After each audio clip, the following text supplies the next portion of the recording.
Welcome to the GameChanger 00100 show. I am your host, GameChanger. Okay. So this, I think her name is Lene Vinay chick, is back at it again. And she's on the same topic, but as I look closer, apparently she did it in the same day. It was just a continuation, a continuous form of effery that she wanted to cover. She wanted to cover black athletes in particular, because those are the only black men that matter. She wanted to cover black athletes in particular as it pertains to them dating white women or non-black women. And once again, she's continuing with the argument, but this time she brought some backup. She brought some friends. She brought some peoples. She got them peoples on it.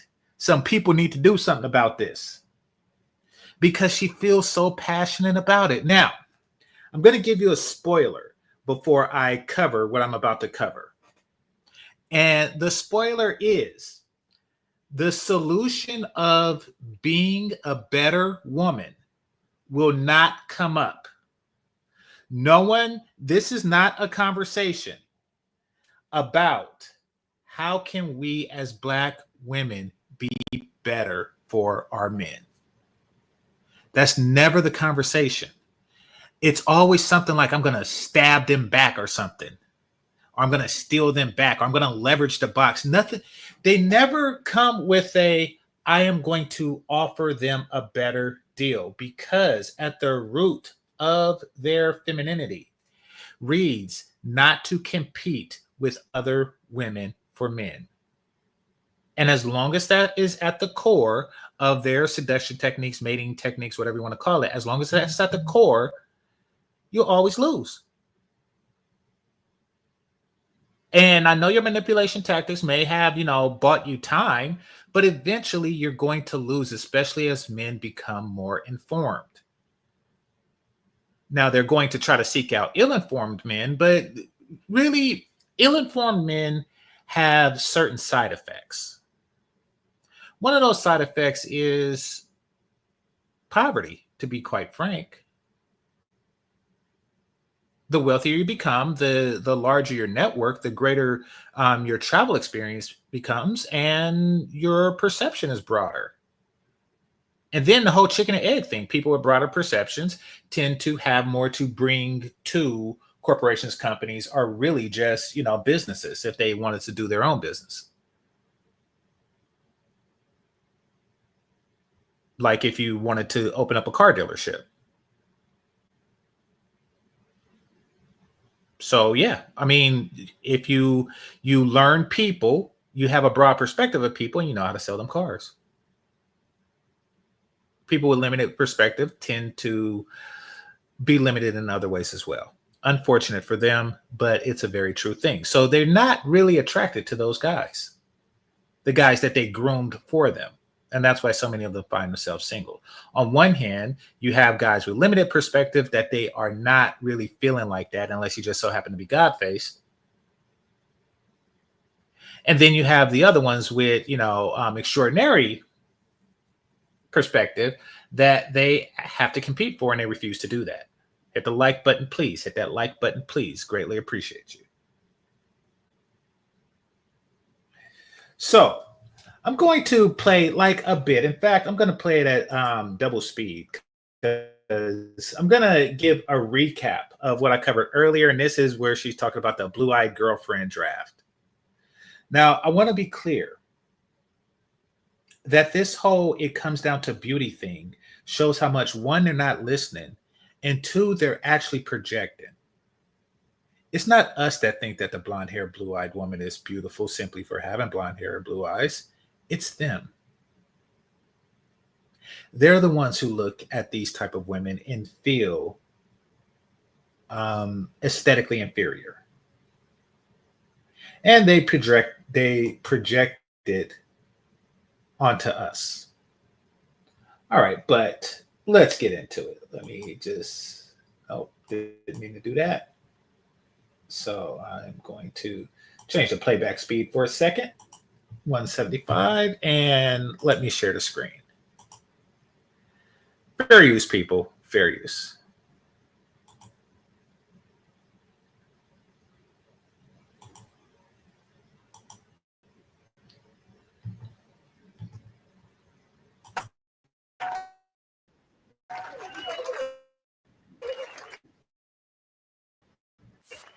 I'm your host, Lene Beneath, and with the NBA draft looming, I figured now's a good time as any to ask, yeah. Well, somebody's got to have the conversation. In today's episode. By the way, the gender war.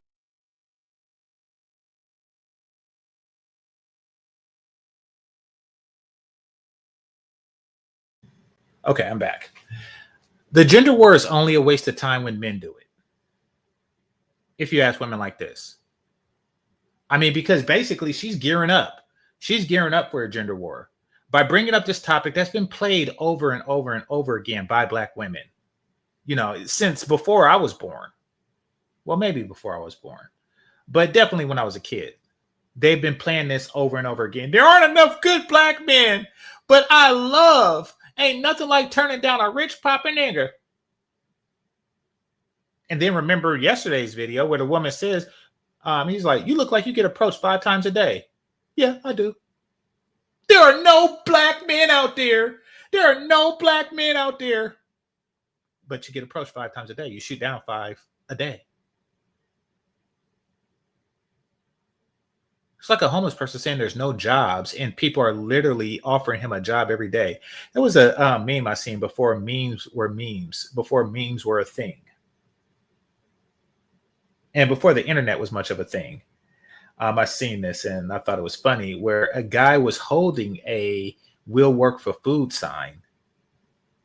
And behind him was a "now hiring" sign at a gas station behind him. That's Black women.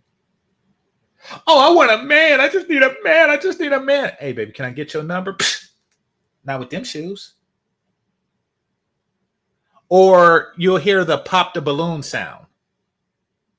But it's such a shortage, right? They bringing up the same 80s arguments.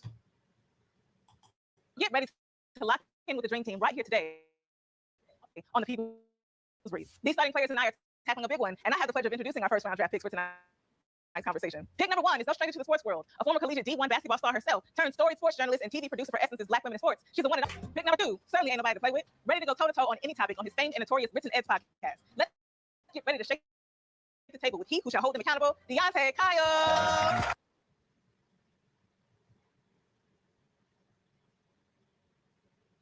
This dude right here, he looks like he gets turned down a lot by Black women. And I mean a lot. One class clown. Okay. So let's just take a look at this. Because they were comparing notes and accomplishments, right? So his accomplishments is he's the host of the Grits and Eggs podcast. I'm a host of Grits and Eggs podcast. He's from Douglasville, Georgia. And his major accomplishment in life was one class clown award in high school, but then I got kicked out.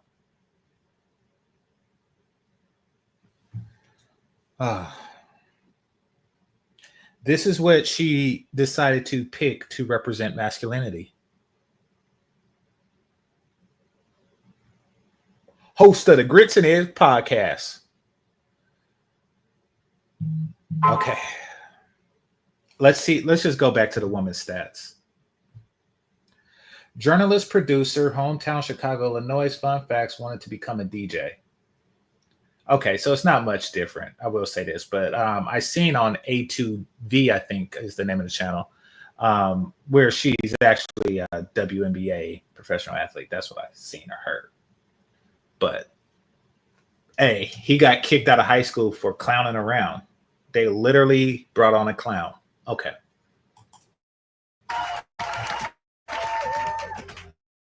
Pick number 2 certainly ain't nobody to play with. Ready to go toe-to-toe on any topic on his famed and notorious Grits and Eds podcast. Let's get ready to. Oh yeah, he's about to go toe-to-toe, right? Deontay Kyle.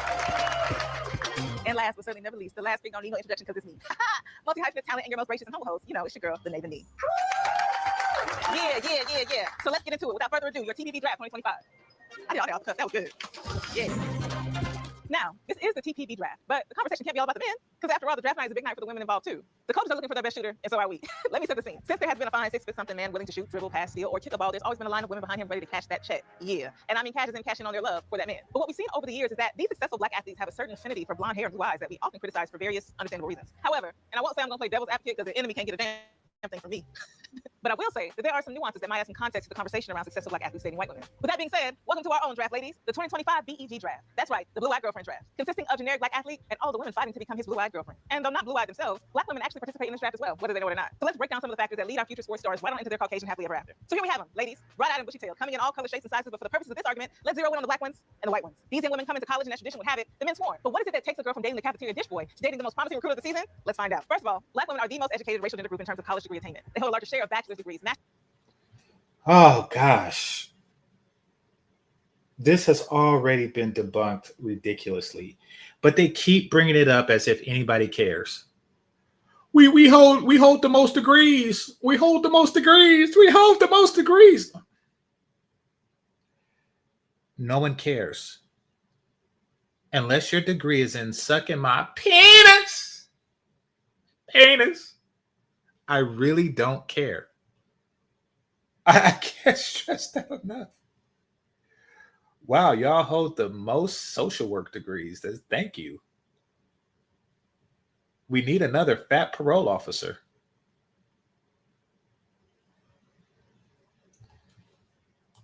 Degrees and doctorates in any other race gender group in the United States. So as one would have it, when they get to college, it's clear that they mean business. Therefore, school choice within itself can be a deterrent from the start. That D1 university may have the coin, but doesn't have the degree program they're looking for. Are they giving out scholarships for their field of study? Then premier HBCUs, on the other hand, got a reputation, high academic standards, legacy, cultural values, acceleration programs geared for black women, and not to mention a little something nice to look at on campus that's probably on the same type of time as you. Wait, HBCUs have sports programs too?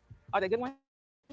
I didn't think so. The black men at HBCUs are far more likely to be focused on academics and careers outside of the sports industry. So moving on, whatever the case is, the choice to stick to their skin folk already knocks a few black women off the board. On the other hand, you have our prospective NBA draft pick, who, if he's an NBA draft pick, likely chose his life a long time ago, because ball is life. He's tall, dark, and handsome, and unlike the black women in the first bracket, that D1 university has everything that he needs. By his junior year of high school, his coach was already breeding him to be the top player at his state school. So while he may miss out on the swag surfing and pretending to know all the words of dreams and nightmares at some random block party on the quad on a Wednesday night, he sleeps good, knowing those checks are always gonna clear. Next up for my ladies still in the running, there's the question of what exactly everybody came to college for. Yes, everyone is ultimately here for an education, please. But to make it to the top of the BEG draft, you have to be focused on your man too. According to TikTok, many young white women are groomed to prioritize getting that ring before spring when they go to school. On the other hand, some of the black women left have bigger fish to fry due to several socioeconomic factors, due to, well, racism. They're at college for upward mobility, to carry grandma and bills on their back when they get out. A man would be nice, but a check would be better. So that knocks a few black women off the board as well. Meanwhile, you do realize that men have checks, right? Now, I put it at a very high speed because I already covered this, but a man would be nice, but a check would be better. Men have checks. That's like saying, yeah, a woman would be nice, but a vagina would be better.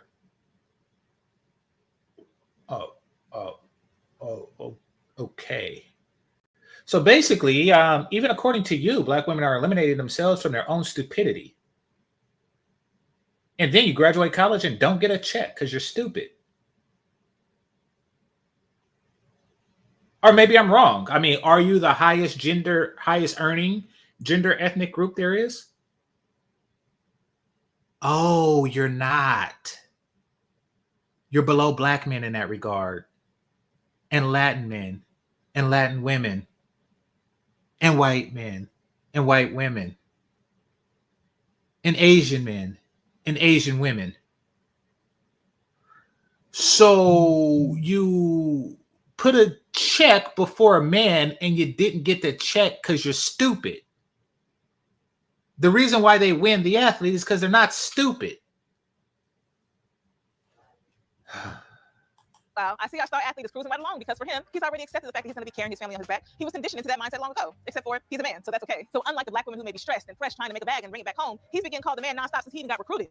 So yeah, he hasn't even noticed the black girls dropping out of his dating pool. But that might not even matter for the black girls that we have left, because now that you've even made it into the same dating pool as him, you now have to be prepared for what it's like to date an athlete. Because while the black girl's trying to play for his heart like Sanaa, he might just be trying to play them for his services. He has away game. He's sore. He needs help with homework, and the class has only been 2 months this semester. Why? Because basketball comes first, and he needs a woman who is willing to take care of all of that for his sake. Now you just heard me say that the black women left are there for better opportunities in the future. How can they focus on being a fairy god girlfriend if they have their own lives to focus on as well? And it's not just about focus; it's also about proximity. What are these women doing outside of class? What are they into? Likely diving into those extracurriculars that are going to propel them forward in their respective goals. SGA. This is an attractive woman.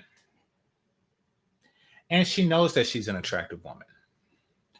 And she probably has been more so from a younger age. So with that comes expectation. And she expected a certain type of man. And by man, I mean, or by certain type, I mean a rich man. She expected a rich man by now. And she didn't get it. And now she's lashing out online. She's an attractive woman with attractive woman expectations that were not fulfilled. Now, the reason that they weren't fulfilled is because she's an obnoxious bitch. Moving on. Honor society, intern programs, maybe even a dual degree program, sororities even. But we all know that process and the priorities for black sororities are a whole lot different than the white ones. And the networks from the black ones have much farther and weightier reach in the professional world. Well, I guess I wouldn't know. I'm a DDI. But what I do know is that it takes a whole lot of those black ladies' time, sometimes a whole semester. Meanwhile, Lily and Emily done found a home for their extra time as team managers and interning with the sports massage therapists and are now on the road with the team. And this isn't to say that white women don't potentially face the same obstacles as black women, but things work a little differently when society doesn't require you to grow up at a much faster rate than other kids your age. And when you're not sitting on a trust fund or any measure of accumulated wealth. But I digress. The point is, you know, it's funny.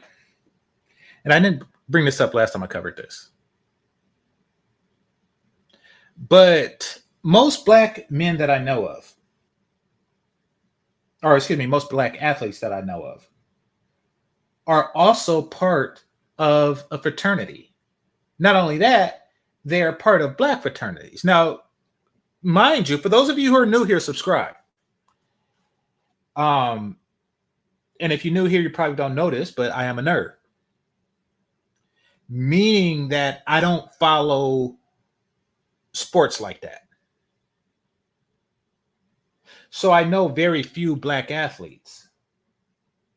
But the ones I do know of, for various reasons, you know, whether it's like Colin Kaepernick or somebody like that, who's Kappa Alpha Psi, or Shaquille O'Neal for obvious reasons, who's, you know, Omega Q, and so is Michael Jordan. Yeah, like a lot of them I know can be traced back to the Divine Nine fraternities. So basically, you're saying that black men can be a student athlete slash, you know, Alpha, Kappa, Sigma, Omega, Iota. And you like, oh no, well, you know, we join this sorority, takes a whole semester off and blah, blah, blah. So she's working harder than you. And the white women are working harder than you. That's what you're saying. See who's made it to the end of the BEG season 2025 draft. And of course, for better or for worse, our star athlete was always destined to be waiting for her at the top. So our guy has chosen to take his girlfriend and her blue eyes into sports stardom. They fell in love, and she just happened to be white.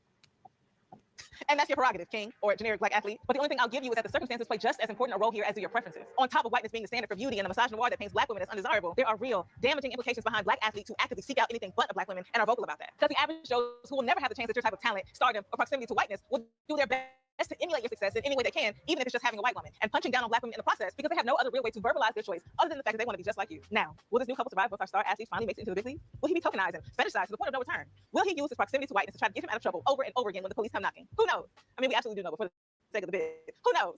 Nevertheless, the police have never come knocking. I mean, yeah, like anybody, black or white, you know, I've been pulled over by the cops. Have I experienced racism being pulled over by cops?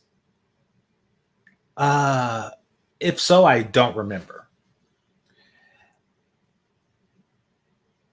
Yeah, and I'm trying to think about it. Like, no, I can't say that I have. I can honestly say that. Well, maybe that one time, but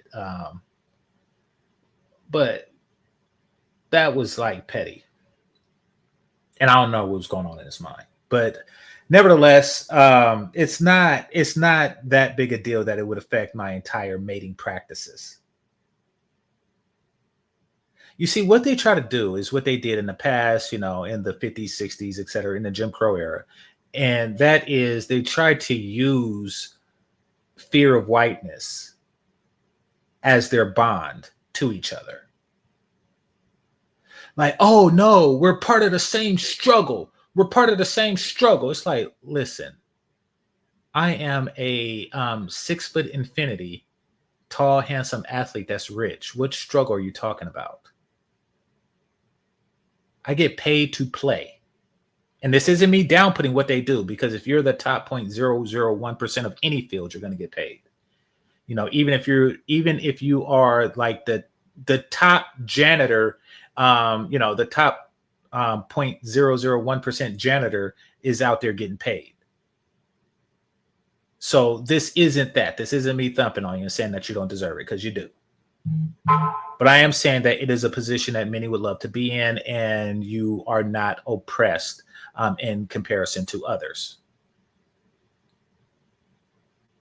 And you don't feel that way. And you also don't feel the need to bond with somebody over a struggle. But ask any Black athlete that didn't marry young, has he ever, before and after becoming rich, has he ever been shot down by a Black woman? Hell, some of them might have been shot down by you personally. And he will say yes. Hit the like button. Till next year, this has been our 2025 BET Draft. My name is Lene Beneath, and don't you move, because we've got more after this break.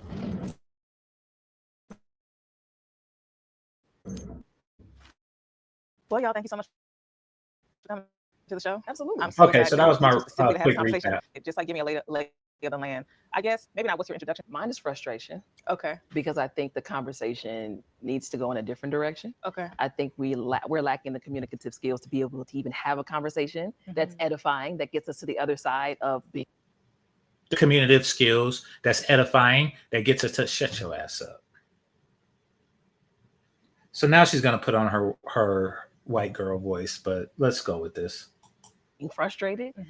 It is something that's a real thing, and I can acknowledge that. But even as a Black woman, a former athlete that went to a PWI, a single Black woman, I have my feelings. Like I love Black men. I prefer them as well. So it's almost like sometimes I feel like, man, they got another one of them. But at the same time, it's like, love is love, and there's.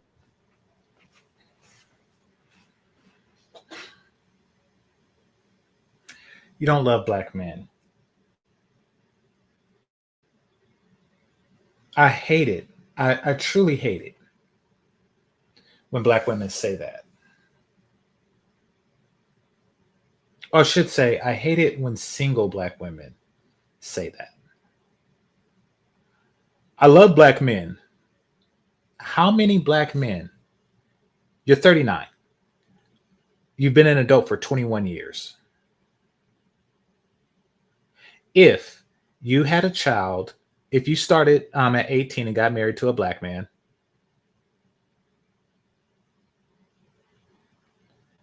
wait, somebody says, oh, by the way, she's engaged to a Black man, but she just said that she's single.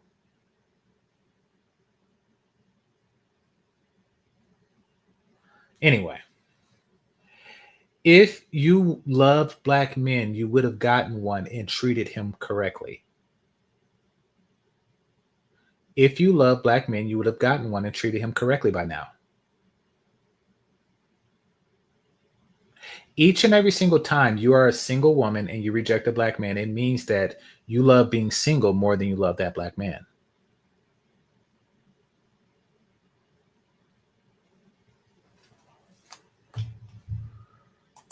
There's so much, this is a convoluted issue. So for me, I'm just excited to dive in it with you guys. And hopefully people that watch will understand, like, it's not just as black and white, no pun intended, as it may come across.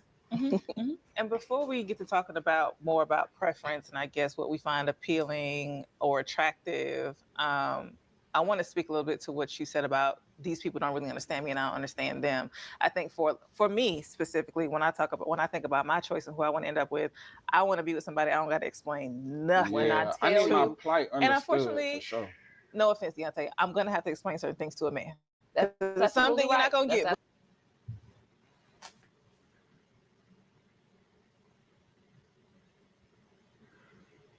You dumbass fat country bumpkin. I'm going to tell you how black women see this man here. Because remember, those of you who don't know, I infiltrated the sisterhood. I pretended to be a sink. I got a simp. And just like the movie Deep Cover with Omar Epps, he kind of got lost into his character, Jay Reed. I got lost into my character. And this was all to gain access to the scrolls. I got lost into my character. But I did learn how they think and how they speak. And I know exactly how they think about this guy. This guy falls into the simpleton category. Not extraordinarily successful, and doesn't really have, not athletic in any way.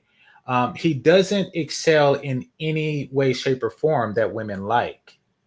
His hopes and dreams are limited to two crucial things of life, and that is couch and cooch. This guy represents the ultimate fallback guy,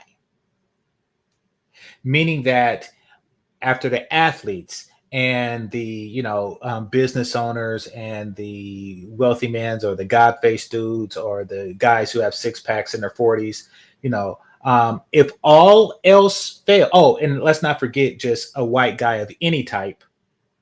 If all else fails, then they go to him. And he's going to be right where they left him. And that is sitting on the couch, bobbling his head in agreement to whatever they have to say.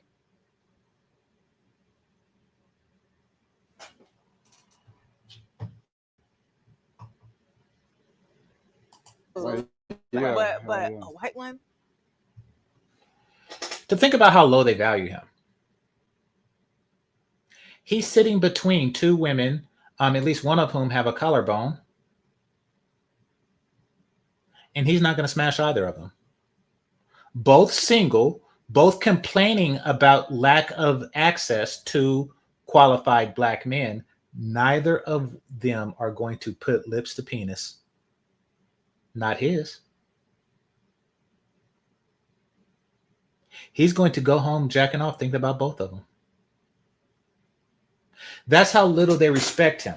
So now it's nothing wrong with for a guy being in that category. Average men are average men. But what happens with guys like that is they spend a large portion of their time trying to figure it out. They try to figure out the easy way to get between them thighs.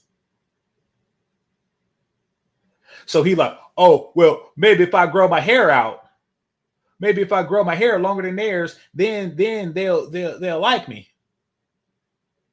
Or, maybe if I agree with everything that they say and pretend like I understand or care about their plight or genuinely care about their plight, then they're going to give me some. So you're going to see him trying to bobble his head in agreement with these broads, hoping that it will get him, the other 50% of what he desires in life, and that is cooch. Couch and cooch. For me, absolutely not. Yeah, because it's two factors now. It's like, also too, it's like, I remember I was talking to Black women are above Hispanic women in earnings, to be fair. No, not the ones who are not married. They are not. You see, Hispanic women have the good sense to be housewives. Black women, not so much. But yes, if you take the Hispanic housewives of zero income, of $0.00, and they bring down the average Hispanicness, then yeah, Black women do out earn them. So really the only people you have beat is people who just got here and during this administration are now leaving here. But, to this white girl one time because she had like red hair. I thought that was like, I was like, whoa, like, you feel me? Like, this is crazy, you feel me? But it's like, Also, too, it's like I remember I was. I'm gonna have to explain certain things to a man. That's Because it's something you're not gonna That's get, boo. absolutely But right. a white one for me, absolutely not. Yeah, because it's two factors now. It's like also too. It's like I remember I was talking to this white girl one time.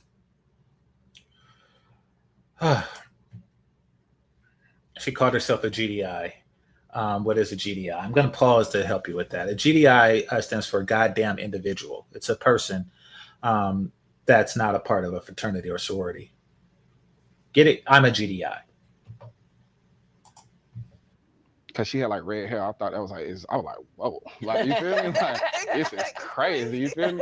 But it's like I had brought her to my neighborhood, and like the way we was talking and communicating, she was like, "What does this mean? What does it mean?" I was like, "This is getting annoying. Like I'm not trying to translate. Just kick like, shut up. You know what I'm saying?" But like, you know what I'm saying? Like, cause I'm thinking, but this how you think. You see his simple mind?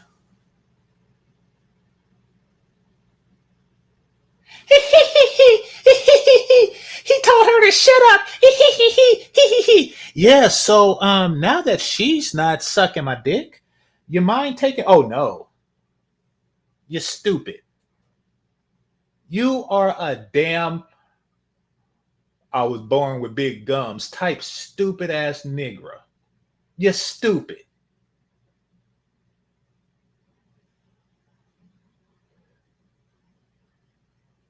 I don't want to explain Ebonics to a white woman, so I'm going to leave her and jack off to these two women. Let me tell you something.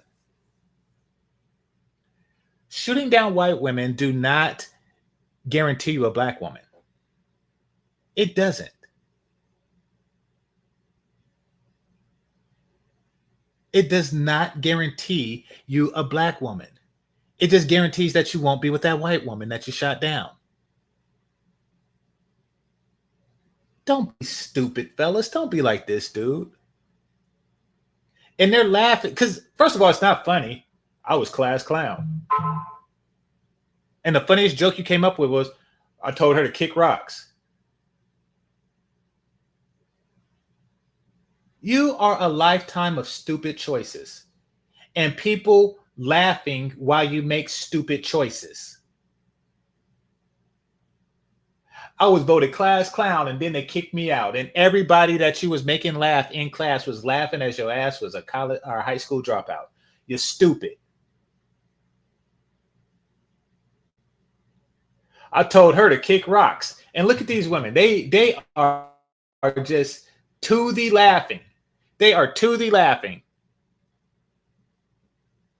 And now you're an incel. You're stupid. Because it's like you watch this and it's like yo, Shada got red hair. Like, you see what I'm doing out here? Like, Okay. But I don't see what you're doing. Red hair is not anything that's that spectacular. I told you, simple-minded dudes. This is what they bought on the show.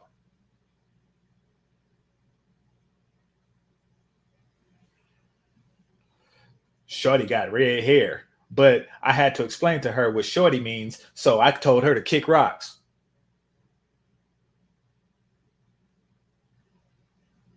You are a damn fool. You are a damn fool, and you look like Shrek fucked Aunt Jemima and had you.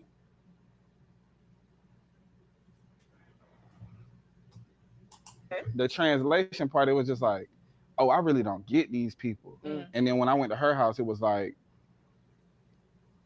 how are you? It's like, what you weren't expecting me? But nah, they wasn't expecting me. So it was like, oh yeah, something, these dynamics is and off. now your safety. Yeah, I feel like too uncomfortable to the point where it's like, yeah, go up and go in the room. And it's like, go in the room. No, I ain't going in the room. Going in the room is. Yeah, I was like, man, my dad, he really gonna trip. I'm gonna get up out of here because I don't feel comfortable out here. Okay. So it's like, but you remember stuff like that. Even, and as a boy, it's like, when they daddy be looking at you weird, it's like, let me get up out of here. Okay. If I had to call my dad. You feel me?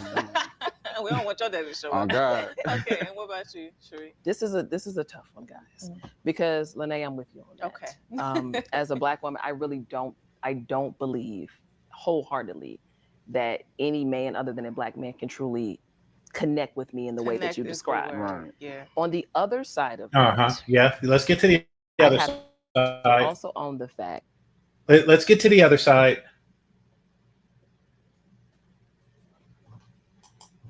that there are frustrations that I have with a sect of black men in this generation Okay.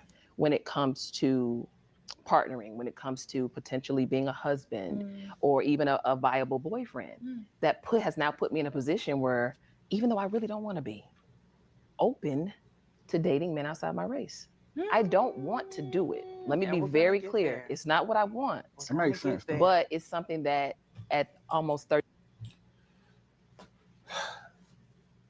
Shut your dumb ass up. That makes sense, though. I'm hoping that he comes to the realization that it makes sense in the opposite direction,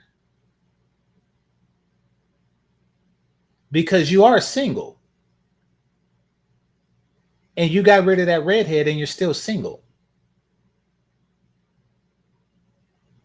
So what she's saying is, I would prefer to be with a black man. However, life circumstances is proven for that to be difficult. Therefore, I should consider others. Notice how she's not saying, I just told Chad to kick rocks. I just told Chad to kick rocks because he didn't know what edges were. So I told him to kick rocks. Notice how she's not saying that? And your dumbass is sitting there.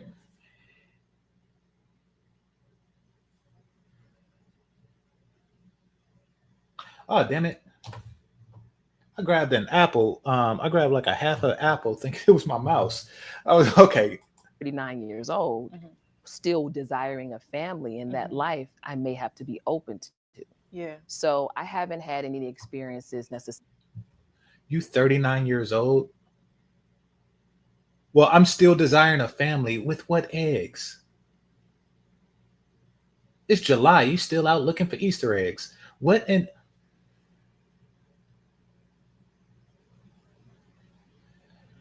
Okay. 39. 39. So if you find a guy by the time you turn 40, you would be fresh into the relationship. He's not going to put sperm into you day one.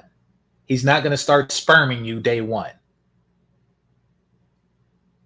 It's going to take some years, love, marriage, baby carriage, for all that to mature.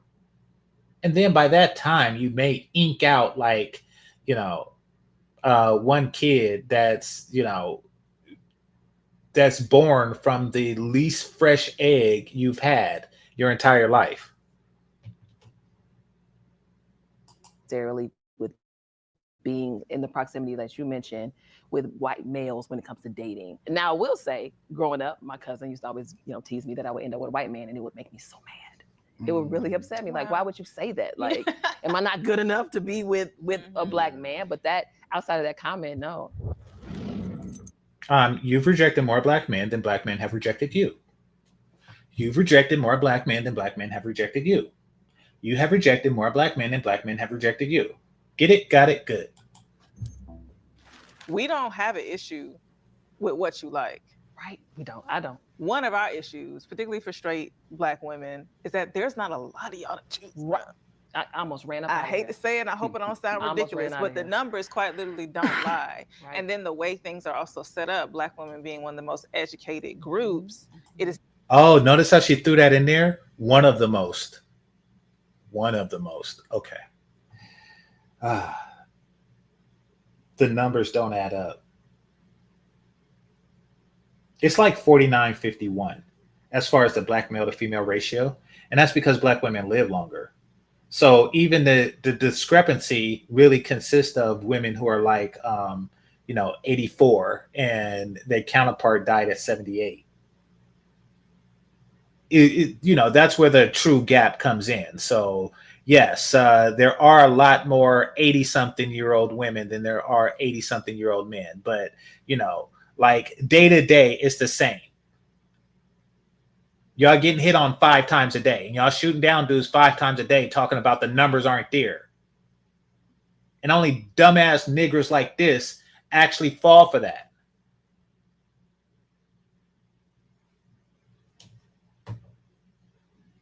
Oh yeah, it's 7-1. It's 7 women to every man in Georgia. I'm from Douglasville. Oh, so if I were to go to this nightclub, it'll be 7 women and 1 guy. It'll be 49 women and 7 guys. It'll be 98 women and 14 guys. Is that what you're claiming? Well, no, when I go to the club, it's normally like 50-50, and only a few of them are there actually looking for a man. The rest are just there to get free drinks from guys, and some of them are there, they already married, and they just looking to have a good time with their girlfriends. So really out of any 100 women, only 15 of them are actually looking for a relationship, and they looking for the top 15 guys. So yeah, that's pretty much my experience in the clubs. That's why I'm single. But somewhere out there, there's 7-1. You're stupid. See, the problem with black women like this, one of the many problems, is that they're still feeding 90s rhetoric. This is 90s rhetoric and 90s talking point, where society was a lot less informed, where they could throw out something like that and it was no immediate way to fact check it. But the truth of the matter is, as far as fertile people on the mating market, there are a lot more men than women, meaning that fertile women have their pick, because it is a lot more fertile men on the mating market, and black included. There are a lot more fertile men on the mating market than they are fertile women. And then, when you talk about the number of people who are seriously considering a relationship for sexual reasons, that's always going to be higher percentage in men.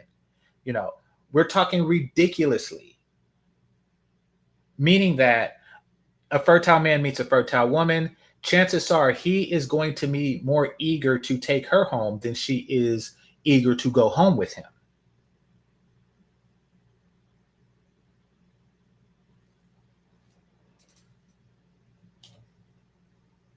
Difficult for us to find counterparts, right. And the counterparts we do have, they got their pick of the litter. Yes, they do. Ooh. And now we already have to compete with one another in a way that is, unfortunately, it makes it difficult to be community oriented when we because of scarcity mindset. Okay, we're going to talk about scarcity mindset, but I'm going to respond to this. Dante is an idiot. Agreed. What's wrong with teaching and learning other cultures? At the very least, you have something new to talk about. Well, what's wrong with teaching and learning is that's something that idiots are bad at. Those are 2 things that idiots are bad at. Why do you think he got kicked out of high school for making a buffoon of himself? Like, he didn't like the teaching and learning process.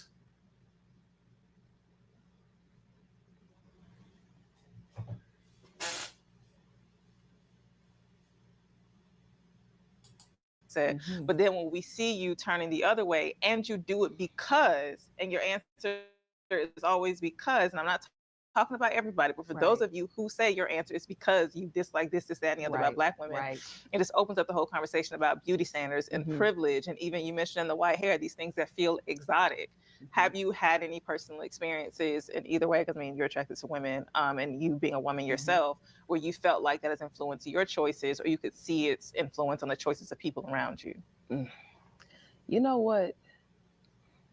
Yes to the aesthetic piece. Okay. But I will even go a step further. For me, it goes like to an attitude or perceived attitude piece. Okay. Even most recently. Shaq. Hey, Shaq. I love you, but hey.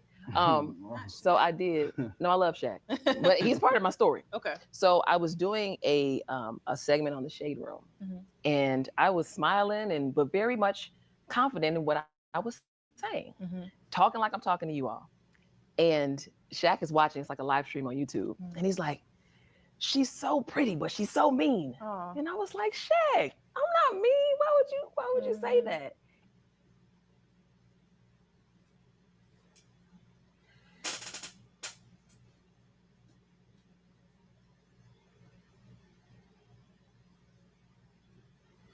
Y'all hear this woman?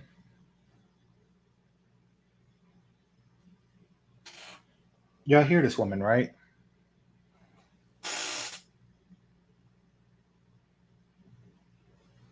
So apparently Shaq called her pretty and mean. And her response is, I'm not mean.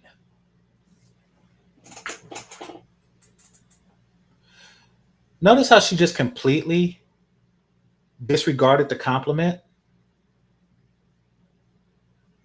See, they don't value black men's compliments. They expect it.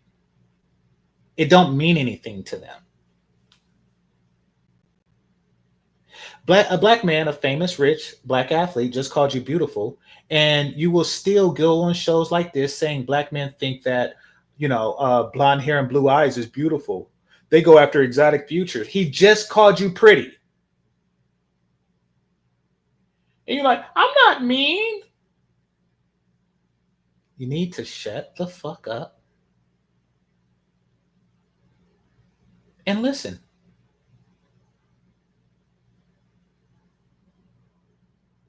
If he says that you are mean, then perhaps you should work on not being mean. But no, you're not going to do that.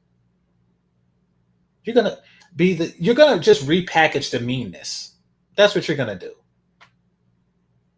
Oh, it's not mean, it's sassy, it's spicy, it's this, and this. No, I said it's mean, bitch. Stop being it.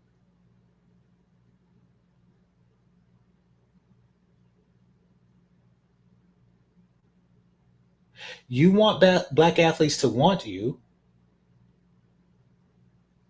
and he's saying the thing about you that I don't want, and you're going to continue to do that thing. You're going to contest it.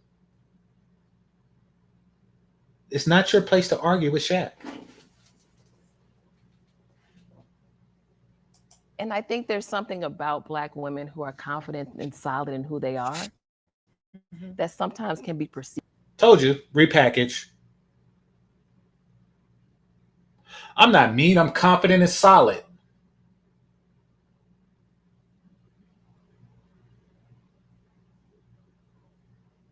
This is not horse crap, it's brown ice cream.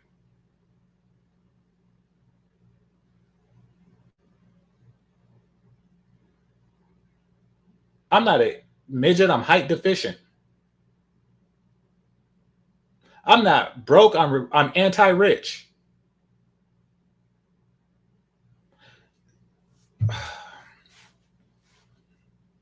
So he just told you what you can change about yourself to improve yourself in a way that he desires.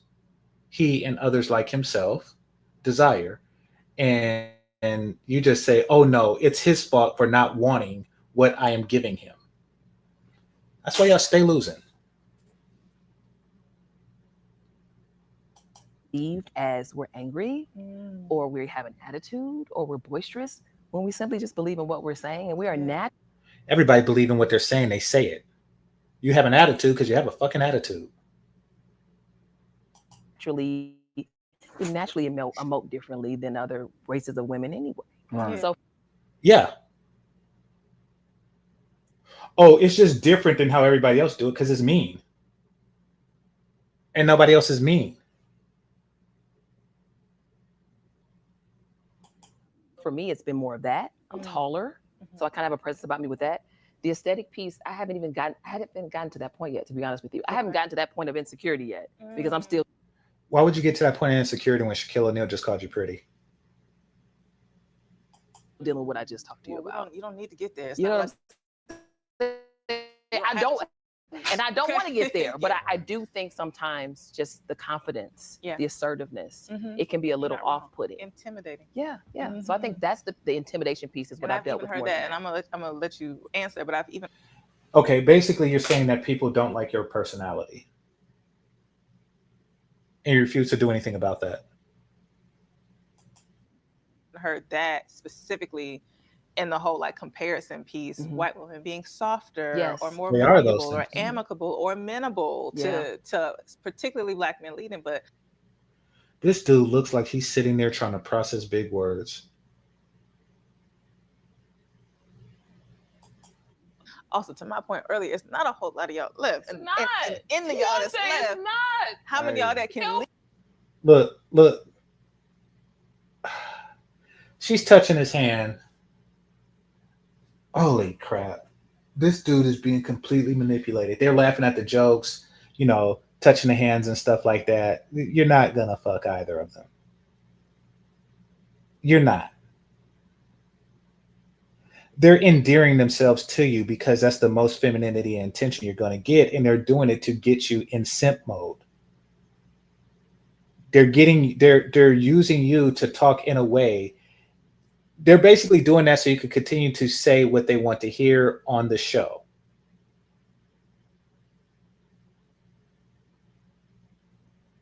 If Kevin Samuels was up there, it wouldn't be that type of vibe. And he actually would fuck one of them. Just saying. Lead. I don't know It's what even by a smaller margin. But anyway, go ahead. Well, I just think I'm listening to what you're saying, and it's like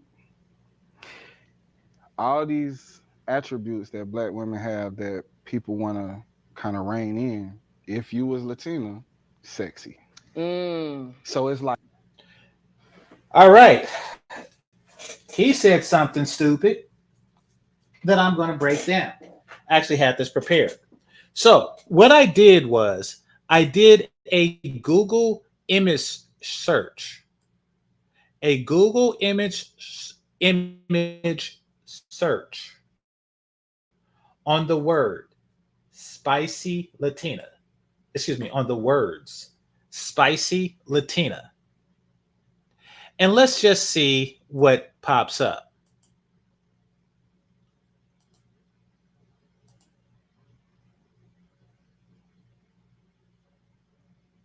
Is that Boyce Watkins' son? Okay. Let's scroll to the top. She's a bad man, Majama. Just as spicy as she can be. She's a bad man, Majama. You see, the reason why people like spicy Latinas because they look like this.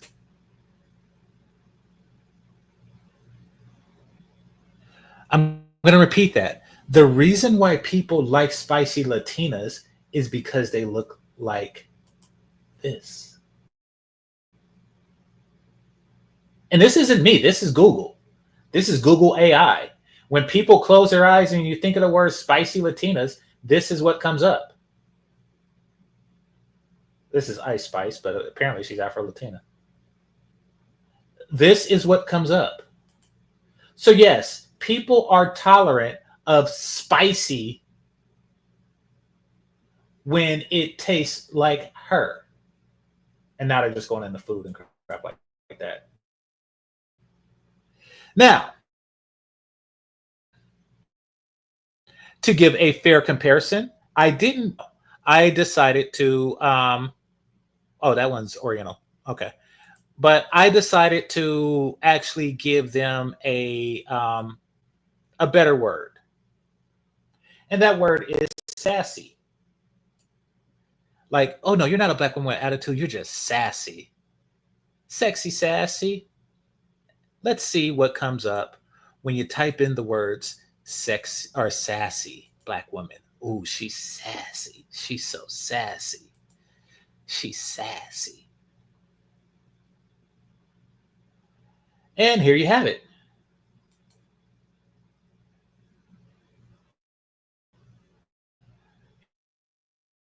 Here you have it. Some of them look good, but the majority. The reason why people prefer the spicy Latina over crap like this is obvious. You dumb bumpkin, you. You're stupid. Stupid. Stupid.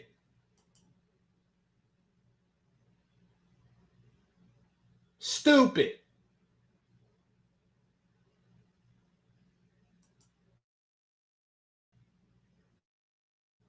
Oh, this is a YouTube video. Shall come up. Stupid. Uh-oh. Here's more stupid. Stupid, stupid, stupid, stupid. Yeah. See, that's the actual reason. You freaking imbecile. Oh, wait a minute. Here's something called loquacia. In the film, Loquacia, a white disc jockey finds success when he pretends to be a sassy black woman. Oh, holy crap. Holy crap. Are we learning? You see, beauty matters. Shout out to myself for coining that phrase. Find on YouTube where somebody said it before me. Beauty matters. Are we learning? She's so sassy.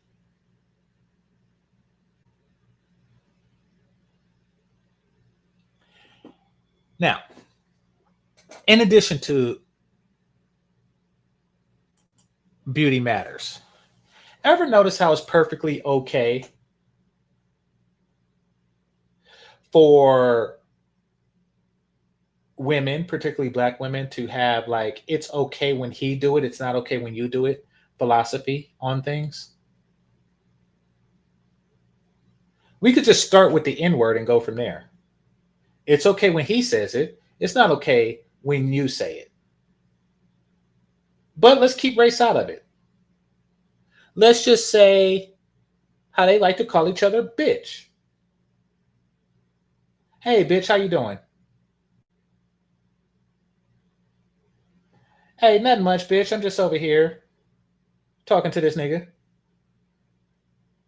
And then a man come along and say, hey, bitch, what's up? Like, oh, excuse me? You know, it's like Jackie Chan. What's up, my nigga? It's like that type of feel. But let's just put this into the dating scene, shall we? And let's just say something is romantic when certain guys do it. Let's just say, you know, if the God-faced six-pack dude wanted to serenade you, you know, he's singing outside your window with a dozen roses. It's like, oh, he's so romantic. But if you got a dude that looks like Ashley Larry and he does it, you turn the water hose on him and call the cops. Or you turn the sprinklers on and you call the cops.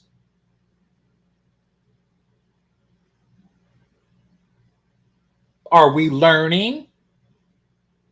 Some things is good when certain people do it, and some things are bad when certain people do it. And I'm not going to apologize any more than you are. Get over it. Yes, when a woman is beautiful, everything she does is somehow right and correct. Because that is my penis making corrections for it.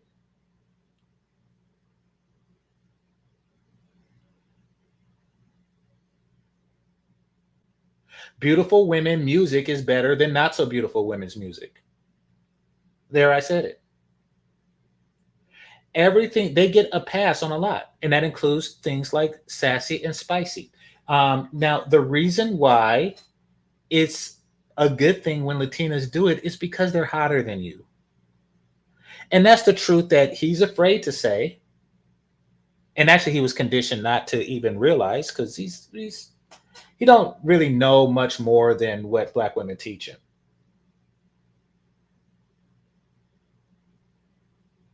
So he's A, conditioned not to see that or understand it.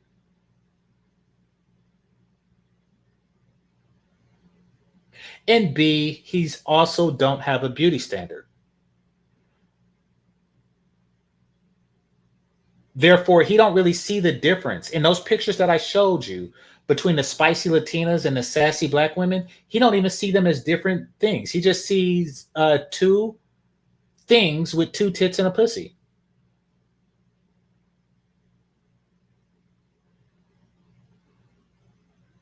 And it comes from the mind of a man who the most notable thing about a woman is her hair color.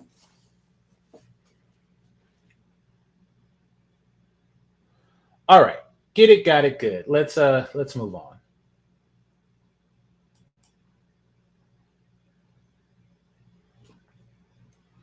Back to the topic at hand.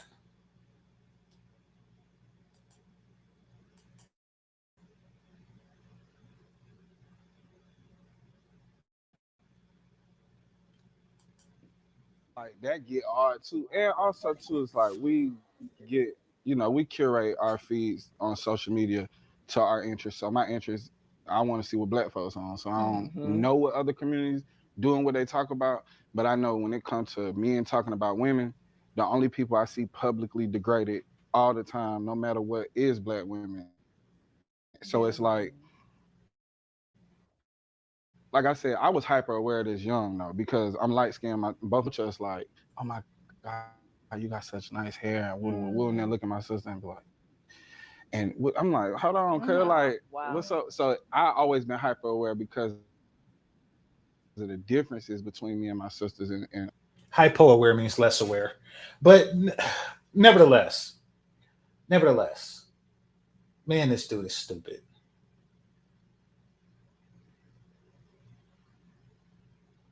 So somebody comes up to you, male or female, but I'm going to go over each scenario, both man and female. I'm going to go over both scenarios, I should say. A woman walks up to you and say, "Oh, hi, I like your hair." And your response to that is, "What about my sister?" And she's looking at you like, "Well, now I know not to fuck you. That was dumb." And then a man comes up to you and say, "Hey, bro, I like how you got your hair like that." And your response is, "Well, you don't like my sister? You don't like what? Why do you say such stupid stuff?"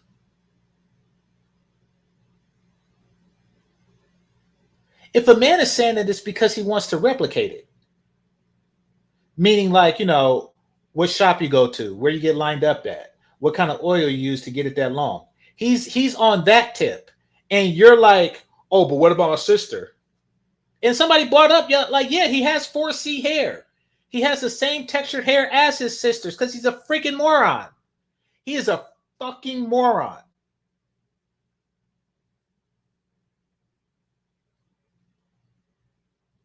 Just take the compliment and shut the hell up.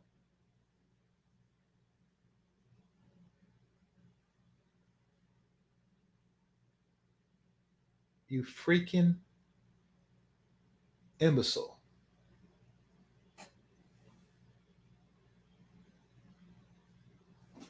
Now, Jesse Lee brings up something, a very poignant thing, and that is, I don't see many Latinas fighting at the airports. When Latinas fight,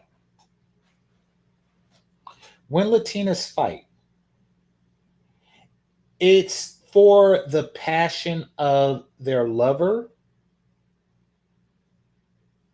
or their children.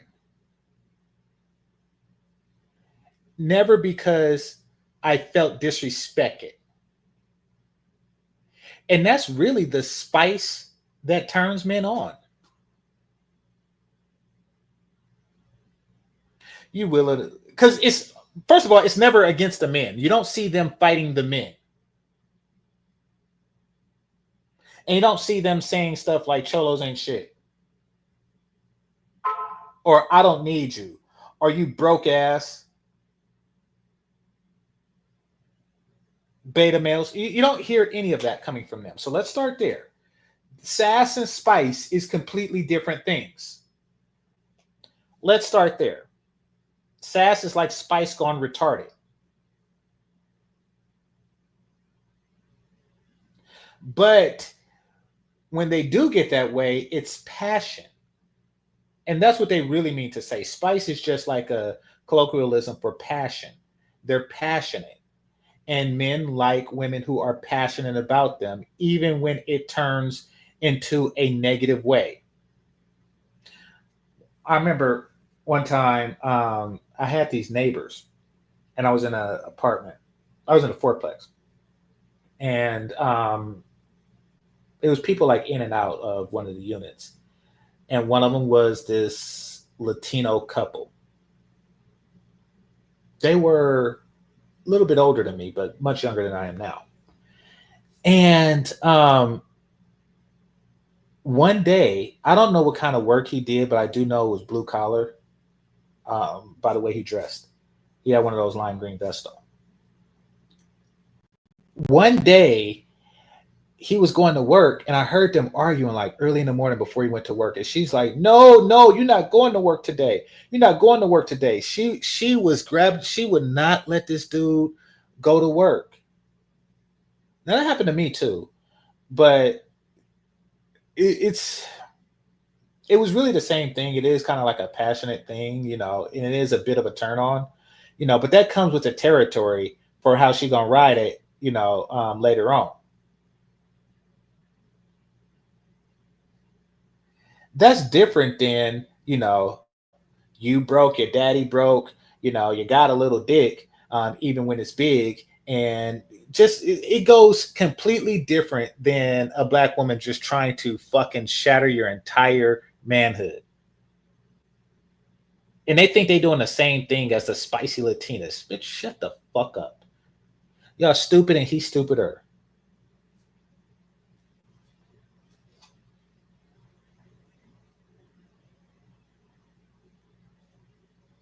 Appearance, but I also never liked that.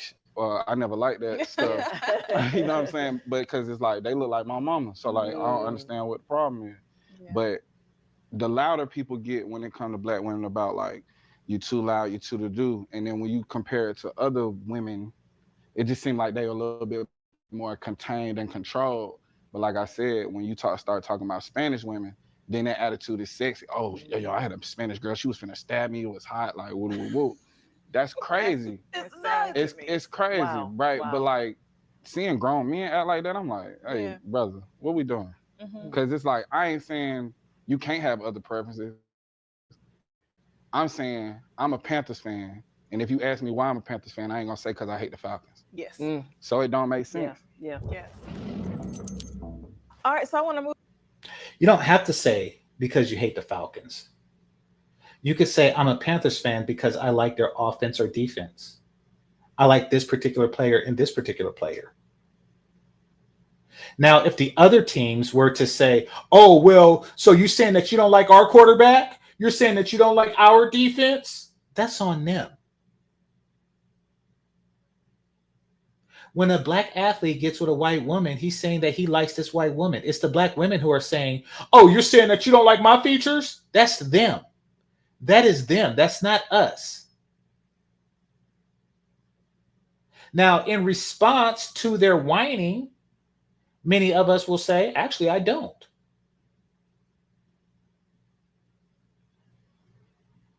How come it's spicy when she do it, but it's sassy when I do it? Because she is slim and hot and sexy. And she calls me Poppy afterwards.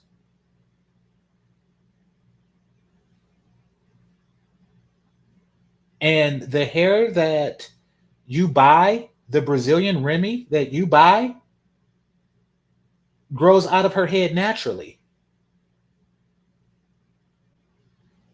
She knows how to cook. She knows how to dance. Let's see. Let's see if I'm missing anything. She loves children. That thing that she does with her tongue just by speaking Portuguese or Spanish that I can't do, but she can do. Feels good on my penis.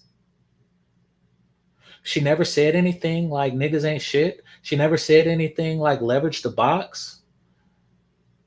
Like we can literally just like list all of the reasons. Oh, and by the way, she didn't wait until she was 40 fucking years old to put herself on the relationship market. because she's not a complete moron.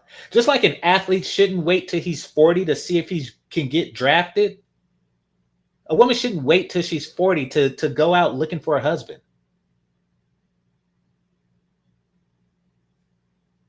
Let's see. What else? What else? She could cook, clean, feel good in between, fit, feminine, friendly. And yes, fat ones exist, but those fat ones already had 6 of my kids. So let's see. She calls me Poppy as opposed to broke ass nigga. Yeah, I think that's enough. Move on to the other side of the debate, because sometimes when I see this conversation or this discourse happening on the internet, you get, but it's okay when a Black woman does it, when she dates outside her race. And you were just speaking to that a little bit. Yes. I've been on these dating apps myself. It's hard out here for us. That's why I got off. And there is a prevalent. Okay, so somebody said that she was engaged. I think it was Azriel. She don't have an engagement ring on. And she just said that she was on a bunch of dating apps. So I would ask your source on that. I will say that if she is engaged, she's not presenting as such, which shows further disrespect for Black men. She's like, presenting myself as single, giving, simple Black men the illusion of the possibility that they can smash is going to give me more clicks and views, so I'm going to do that.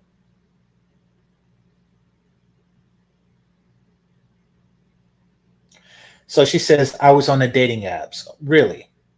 So how many Black men that you that don't exist were in your inbox on the dating apps? I'm curious.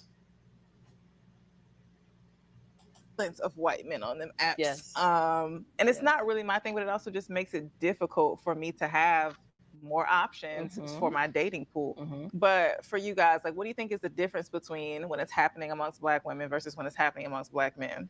We don't have a lot to choose from. And then we talk about preference, right? So if I'm... Yes, you do.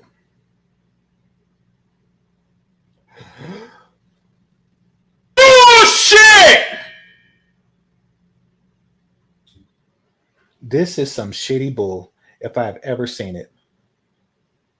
Shaquille O'Neal just called you pretty. We don't have a lot to pick from because there's only 4 Black men to every 6,000 Black women. So we don't have a lot to pick from. So the real reason that I don't really I shoot down all these guys on the dating apps is because I don't have a lot to pick from. So, and I have reasonable standards. She's going to go into her reasonable standards, and we're going to talk about that. Look at the look on his face. He's looking like, oh, really? So she's getting desperate. Maybe I have a chance. No, you don't. This is fake desperate. You simple twat. You ignorant bastard for having that expression on your face. You dumbass, bumpkin ass nigga. Stupid. You over 10 from fucking single ladies are living single. I'm a Black woman who desires to date a man who has a certain faith that he practices that's in line with mine. That makes a certain amount of money.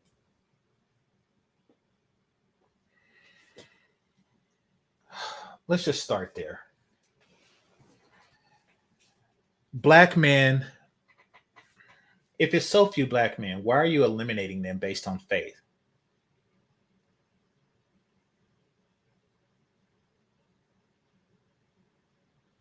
Black men, press 1 in the chat room if you eliminate women based on faith.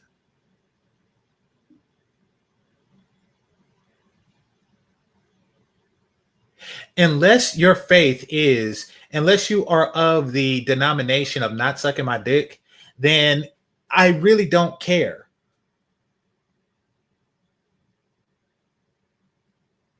Mormon, Jehovah's Witness,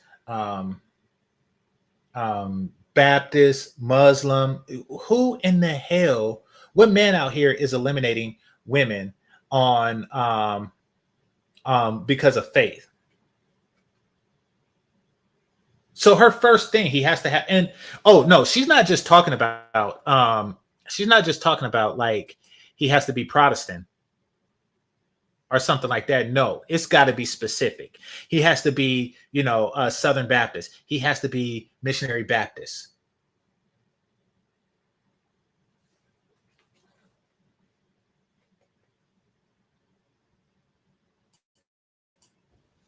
Now you'll go there. That has maybe. Oh, wait. So she said something else besides faith. Okay, hold on. I mean, versus when it's happening amongst Black men. We don't have a lot to choose from. And then we talk about preference, right? So if I'm a Black woman who desires to date a man who has a certain faith that he practices, that's in line with mine. That makes a certain amount of money. Now we need specifics. Certain amount. What amount?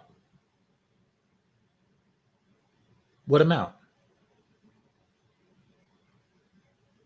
You see, she's making it seem reasonable. But if you ask her what amount, it will probably be seven figures. And that's on you. No matter what amount it is, it's more than what dude in the middle makes. And that's for damn sure. you'll go there. That has maybe a certain limit with how many children he already has. Now you're asking for Okay. too much. That may have never been married before, and I'm older. Oh, yeah. So we down under the floor by the time we actually vet through every. Those are not your only criterias.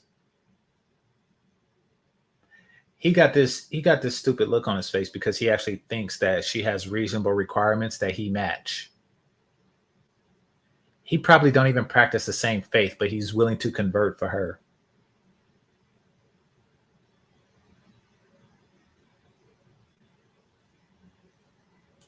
Like, and this is not, again, I'm not talking about women that are super stringent and have all these high, like over the top standards. You haven't stated what your standards are and how over the top they are. See, you were very vague. You said a certain amount. He makes a certain amount. You even said has a certain amount of kids. The only thing that you were, precise about was never being married, which to me is stupid. Man marries young, divorces young, and he's back on the dating market, and somehow you feel that he's not qualified for you. But nevertheless, you didn't say how much money, so we can determine what percentage of the population you are eliminating. And you didn't say what faith and how particular in that faith would he have to be. You didn't say any of that.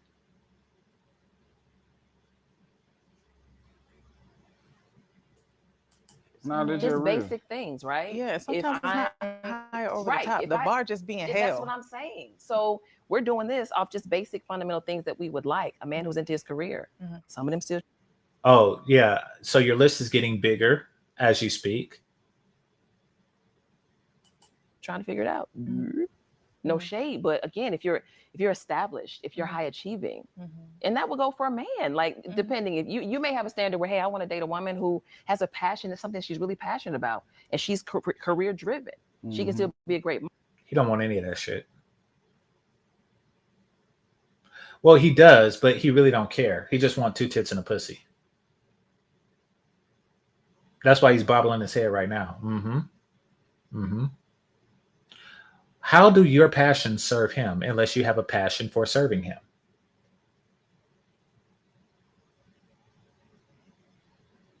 You ever notice how they assume that Black men want from Black women what Black women want from themselves? Black men want a woman who's passionate and educated, and it's like, well, you want to be those things. So you assume that we want those things. And maybe some guys have told you that, you know, because I know I would. If I want to fuck, I'll tell you that. You know, like if an attractive, educated woman, you know, if an attractive doctor came my way, and I'm like, yeah, you know, I'm just looking for a woman who's intelligent, who is, who's attractive, intelligence, who knows what she wants, and actually contributing something to humanity. You know, something that's a woman who's passionate about her. I would tell her that, but the truth of the matter is, I want to fuck her because I like the way she looked, and I would fuck her if she was a doctor or not.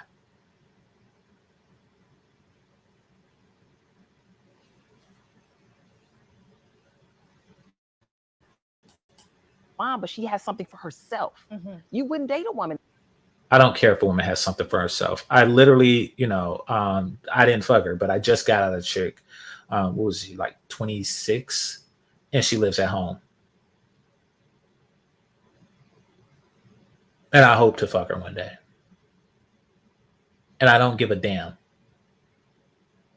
Like, I don't give a damn about her success level. I really don't.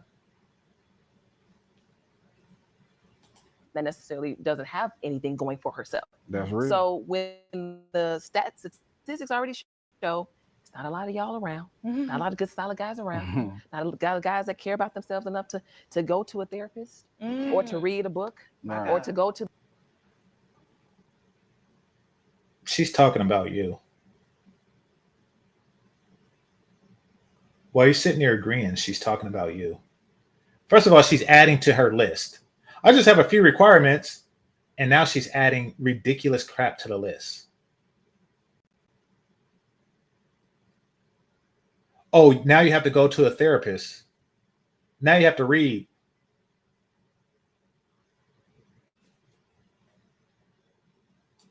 The gym or to eat a salad. Yep. Damn, dude. She just clowned the fuck out of you.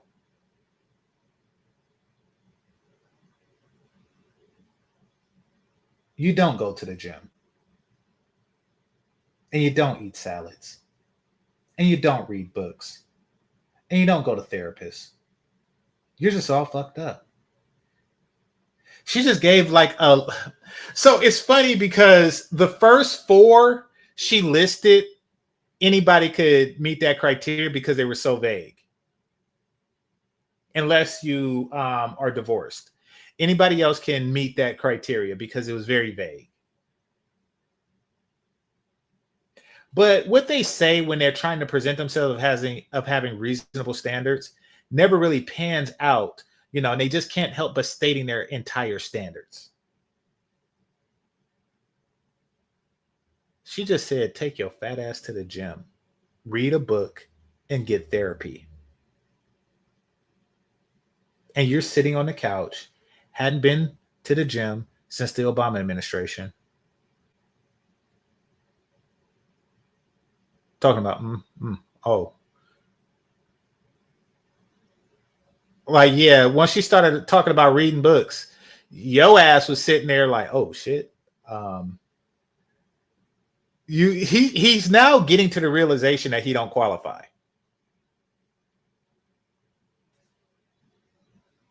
Again, we're under the couch.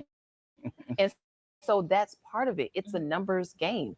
You all have more choices. It just is what it is. I think also too that like, even if I am on the same like economic status as you, my options is different. I might want to go play that field. Like, it's like I don't work. You never played the field a day in your fucking life. Stop trying to pretend like you're a player. Light skin don't mean nothing to people that know better.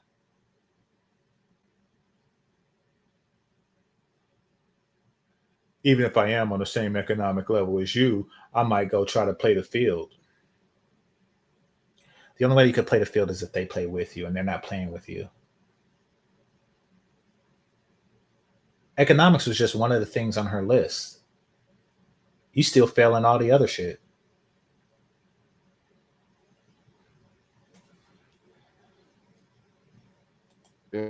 Hard. If you ain't got nobody that stayed down with you to your success, And even sometimes, even when you do stay down, like my options change up. I want to go explore them options because we always think it's something better going on. But I think too, my mentality about this is always like, whatever. Like the whole conversation is like, do what you want to do, as long as it's not like, well, I'm dating white men because I I don't hate like black white men. men. Like, yeah, I'm cool.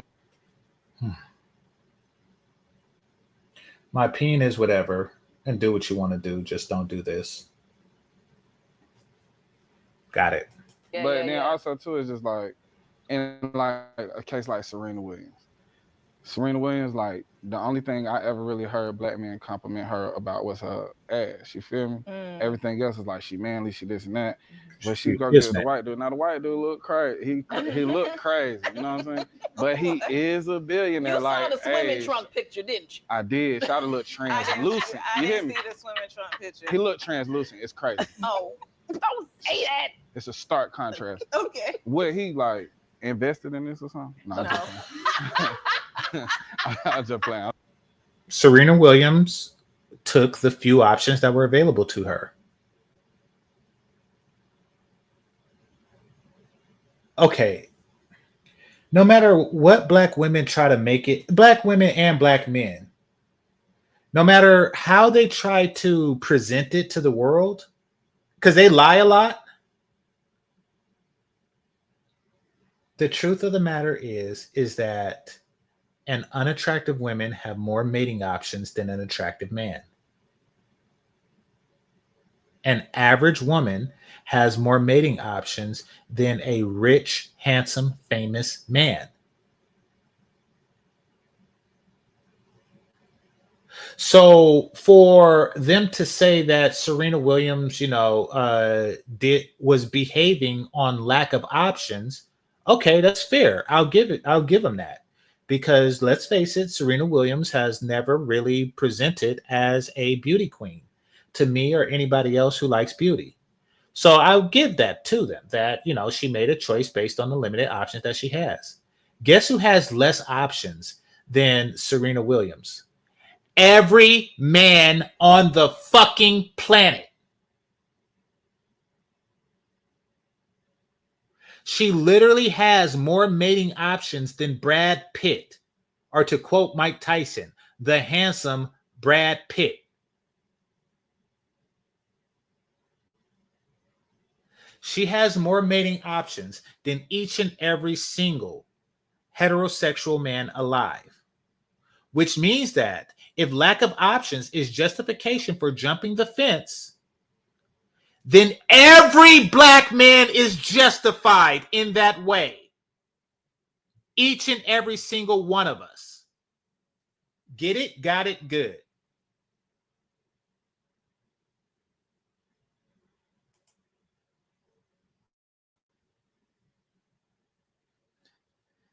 Come on, brother. Say better stuff. This guy sound retarded. Yeah, and Carlos Mencia sounds Spanish. Of course he sounds retarded. He very likely is retarded. I'm not talking about helmet retarded. I'm talking about like 4 little points. I'm talking about on some shit like that. But nah, I'm just saying, it's like, but you can't go. But then it's like, well, he do got $1 billion, and men respect money. You feel me? So it's like, well, she do got $1 billion, but you can use that as an example too. But I think, okay, so I didn't know dude had $1 billion. So basically, she settled for a billionaire. Okay, you're stupid. and also my kind of like point of view is, if you go to college, you in your career, you doing your thing, the type of people you around too, it lessens like the black man that you might want. That field do get shorter and shorter because of war on drugs. Like we was funneled into prison, y'all was left out here, and y'all figured it out. Like my mama struggled working regular jobs. Yeah. I'm gonna go the corporate route, and I'm gonna go do the corporate takeover, and that's what y'all did. That's just real. The stats is there. But I mean, I feel like I'm trying to get an answer out of y'all that I haven't gotten yet. Okay. What stats, you fucking moron?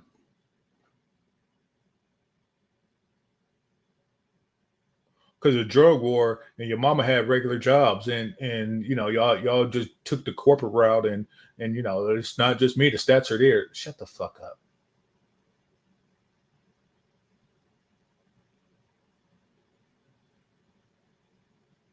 You know, you sound a little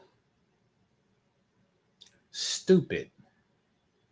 Basically, this dude is the embodiment of somebody who believed all the lies of black women since forever.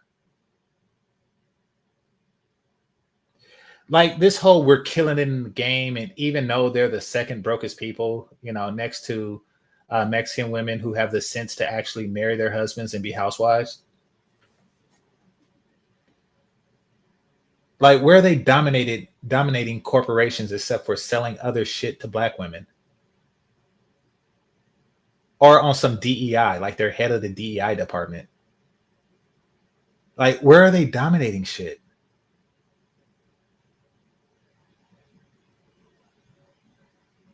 Like, is Harvard, you know, like, you know how Asian people are actually dominating? So Ivy League institutions are looking for ways to, you know, have less Asian students so they can have more white ones. They're like, oh yes, but we're now looking for legacies. And you have Donald Trump, who's actually trying to, you know, say no international students at all, or no students from China and stuff like that. See, that's what happens when you're actually dominating the game.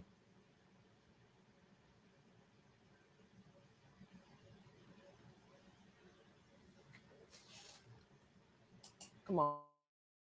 When we're walking down the street and we see a black man holding hands with a white woman, we have a very particular experience. Yes. But when we be walking down the street, we might see a black woman with a... I work in corporate. No, they aren't. Of course they're not. I mean, once again, they're using 90s tactics. They're using 90s tactics, and it's only working on dudes like this nowadays. And I'm going to prove that after this show. But no, they're not killing it in corporate, you know, or anything like that. They're not even out earning black men. They're just they're faking it until they make it, and they're not making it. They've been faking it for 40 fucking years.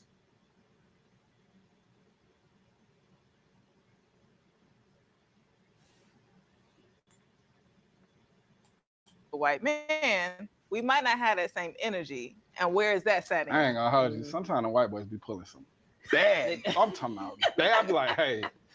They do. My boy. And once the black wife effect take over, it'd be like, okay, they match. Hey. Honestly, I think a lot of black women, and I'll speak for myself. The black wife effect.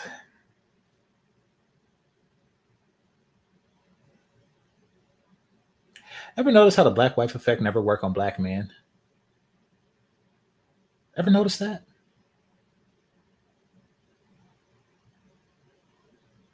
I guess there's improvement involved. Like you start off one way and then the black wife improves you in this particular way.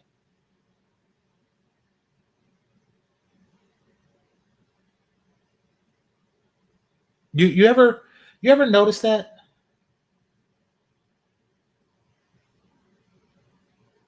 When do black women ever improve black men?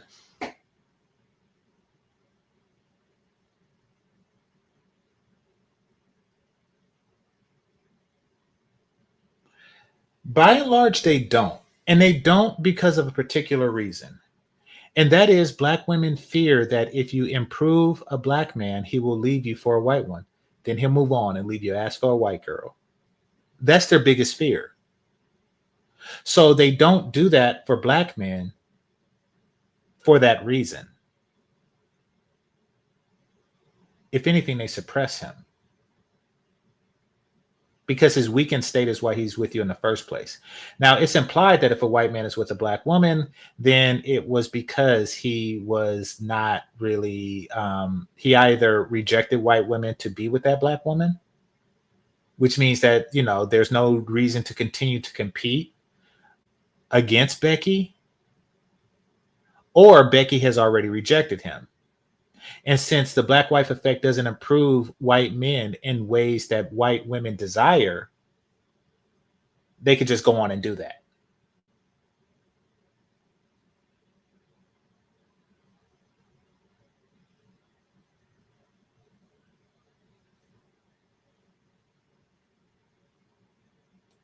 And I'm working through not feeling like this. Mhm.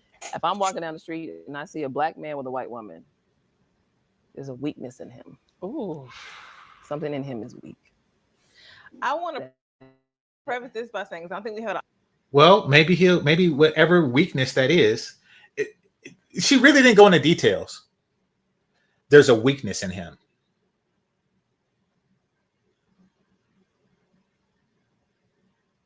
Something about him is weak. You want to know what's not weak about him? His penis. So fuck you. Because he won't be.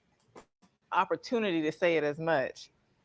Love is love. Mm-hmm. Love is love. And love as was Amen. evidenced in our BEG draft, we just fell in love and she just happened to be white. Mhm. Sometimes this happens, Mm-hmm. No, that's But- real. Mm-hmm. but sometimes it don't. And I just want to contextualize her statement by Yes. that, by saying that. And I appreciate you doing that because I Mhm. believe the same. Mhm. On the other side, I think when I see a black woman with a white man, despite all the historical context that we know Yeah. that sits behind that, I think, oh, she must have got she's tired. Like she must have got so fed up that Mhm. Right, because black men are so while this dude is bobbing in his head, what she's saying is black men, white women equal weak black men. Black woman, white man equals tired black woman.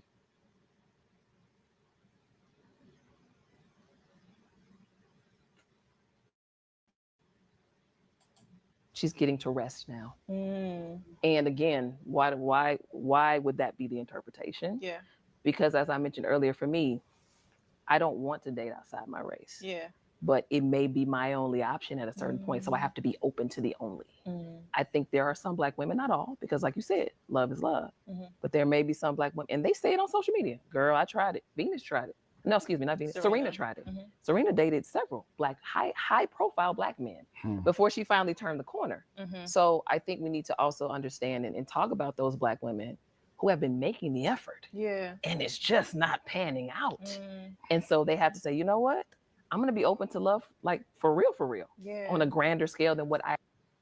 How many black women, when y'all see a black man with a white woman, how many black women did he date and have a bad experience with or refuse to date him?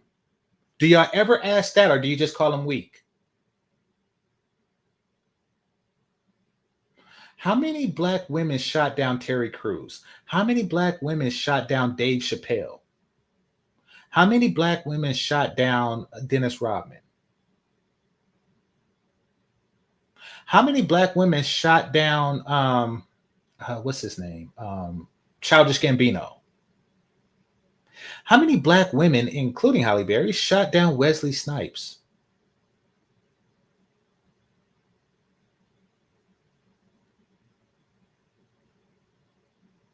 But oh no, he just weak. Yeah, how many rejected Tiger Woods?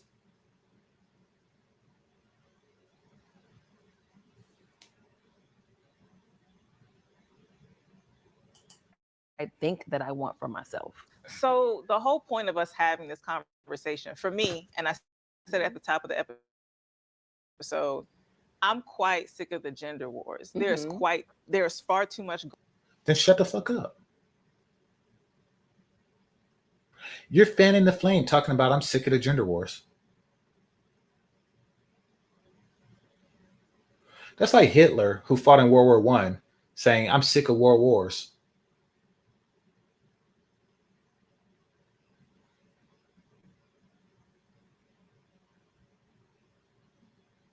I'm tired of the gender wars. No, what you want and what all these women. Okay, understand this. When they have these conversations, understand that they have an agenda. What is that agenda? Their agenda is to create an environment where black men are loyal to them while they're open to everyone.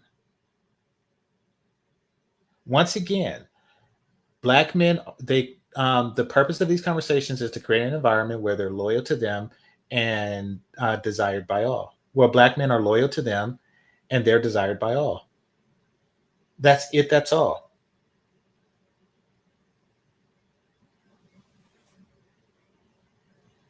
Going on that is affecting our community for us to be sparring back and forth about really anything. And this is a complete waste of time. It is a waste of time to be. Notice how it's a waste of time now that the manosphere exists. Like Oprah wasn't a waste of time. You know, Tyler Perry, what's her name? Bell Hooks, Alice Walker, Zora Neale Hurston. None of this was a waste of time. Black feminism, womanism, whatever you want to call it, that wasn't a waste of time.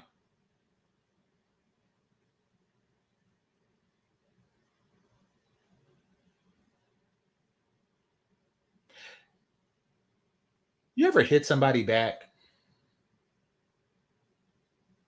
And no, scratch that. I'll give a hypothetical. Actually, I'm going to go off a movie. Imagine Biff from Back to the Future. Imagine Biff saying to George McFly,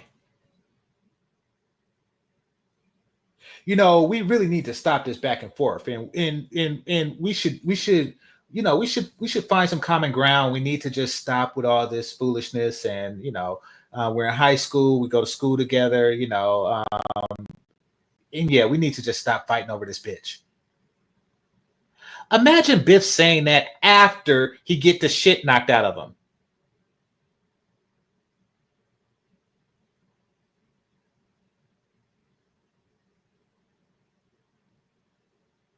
Ever notice that? Ever notice how people want peace when they lose wars? Like America after Vietnam. You know, maybe we should give peace a chance. That's traditional ass kick talk.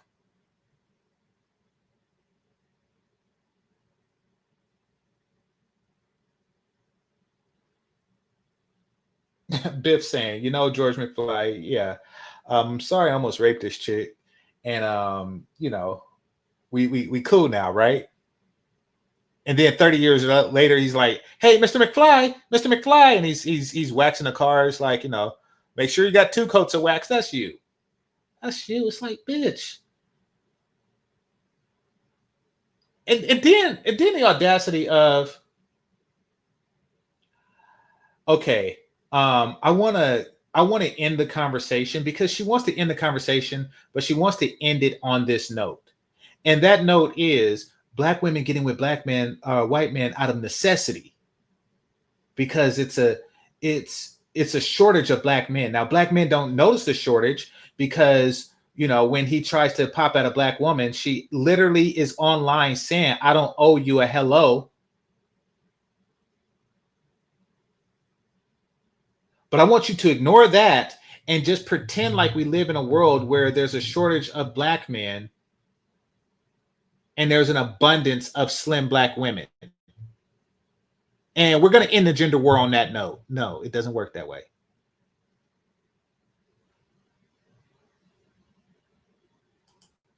Of course, they want to end it on a lie. This is the same lie, you know, that they were talking about in that ABC special report, you know, of the single ladies. It's the same lie. There aren't enough to go around. Shut the fuck up. Nobody believes that anymore. That was 20 years ago. And they did it 20 years before that. Nobody believes you. We don't believe you. You need more people. Well, this dumbass believes you.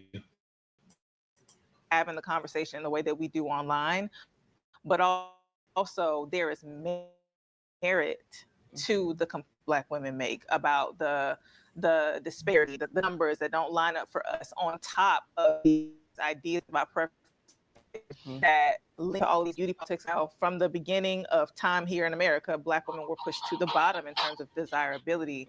But the point of it all, the point of us having this discussion is to hopefully bring us to the table, to have a friendly conversation discussing the importance of loving on one another, period.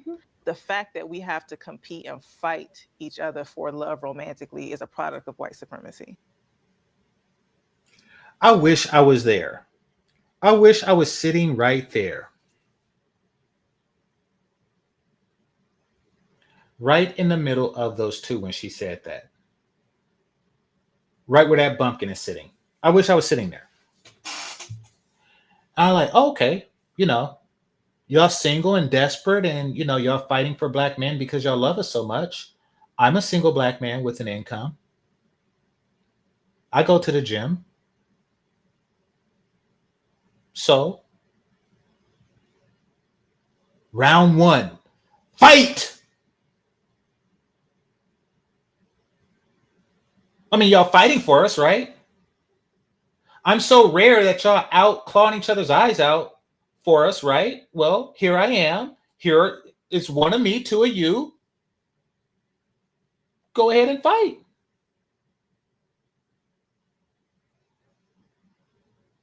Cameraman, could you water some mud and I'll go get the oils and we're gonna watch this play out. The winner gets to have my penis. Oh, but y'all not actually out fighting for us or competing. Oh, you don't fight because it's unladylike. Okay, I'll tell you what. Rock, paper, scissors. Best 2 out of 3. Rock, paper, scissors. Best 2 out of 3. I mean, I'm scarce, right? You love Black men and there aren't enough to go around. So why don't the 2 of you rock, paper, scissors for my dick right now? Oh, it's complete and total bullshit. Got it.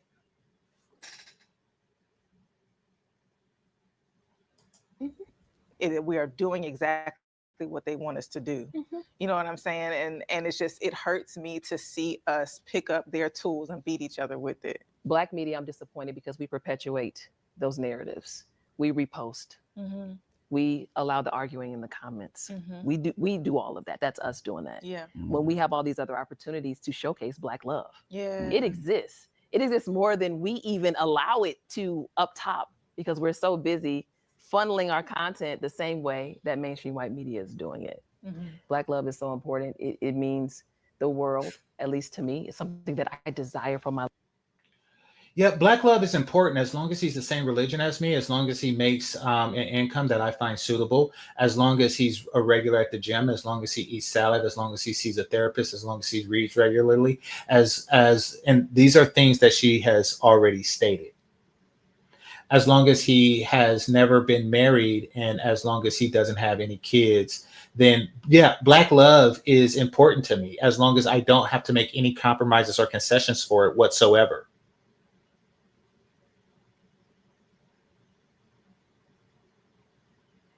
But if I do, I'll say fuck that. Now, I won't have the same requirements of the non-Black person. So she's going to one day soon say, well, I tried to get a Black man, but, I couldn't find one that I wanted. So I had to get this white man. Like, okay, well, let's go down your list of criteria. Is he the same religion as you? No, he's Jewish. So he doesn't meet your first qualification. Well, no, he don't meet my first qualification. Okay. What was the last book that he read? Oh, well, it was Spider-Man versus Thor. And yeah, he was 11 when he read it, and he still talks about it to this day. And he was talking about how he wanted a Marvel remake of that epic battle of Spider-Man versus Thor. And, I just sat down and we talked about that. Okay. All right. So it looks like you just threw your criteria out of the window to get with this dude.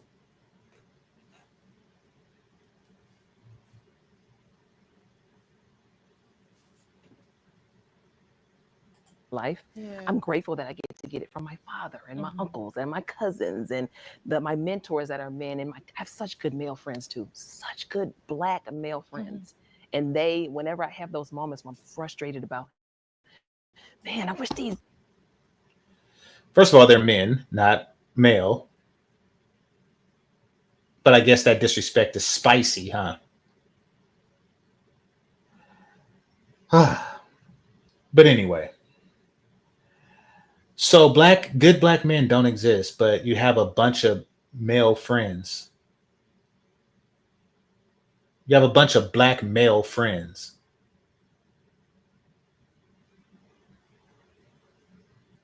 I thought they don't exist.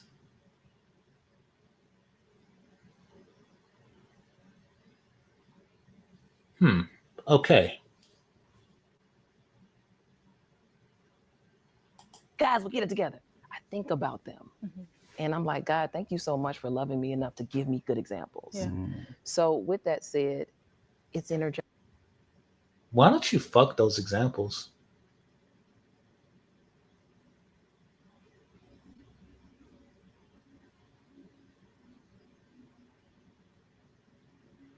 Why don't you fuck those examples? There's one or two things going on in this scenario.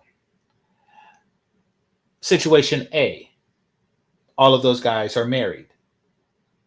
I have such good Black male friends and they're all married, which means that this whole Black women don't seem to have a problem finding good Black men.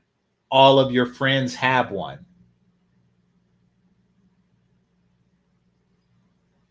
That's one. And then two, and that means that you were late. Like when they were playing musical chairs, you was the slow one that didn't catch the chair when the music stopped for 20 years later. But let's just negate that one for a second. Let's just negate that possibility for a second. And the other possibility is these guys are single, meaning that they're friend zoned and you don't want to fuck them.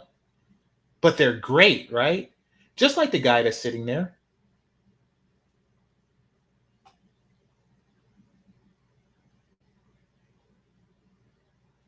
Minerva said, because she don't want them until she's 40. No, she don't want them until she looks 40.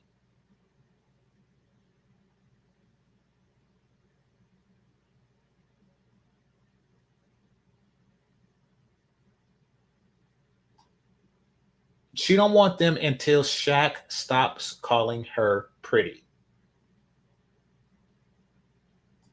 And I don't know where I would be in my life if I didn't have it in the capacity, whether it was with my father or my friends or my loved ones in my family. I just want us to do better. Yeah. But I think in order for us to change these narratives or showcase Black love in the way that I think we should,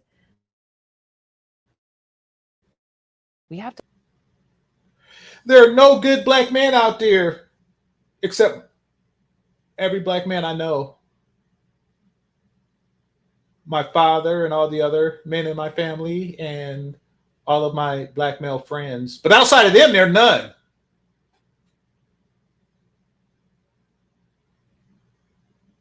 Okay. We have maturity right now on a grander scale to do that. Everything that we love about Black culture is a product of Black love. So you're not here without Black love. Right. You know, when your two Black parents, and it's everything we love about who we are is a product of Black love. We all are hurt. There's systemic factors that cause our hurt. Yeah, rap is a product of Black love. Ice Cube coming at you at a crazy pitch. Why? Because a bitch is a bitch. That's a product of Black love, right? Shout out to Too Short. What's his favorite word? Bitch. Now I gotta say it like Short. Bitch! Yeah, that's a product of Black love.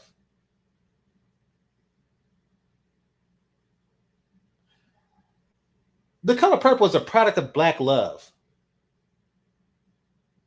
In fact, outside of Love Jones, when was the last movie that we seen that was about black love?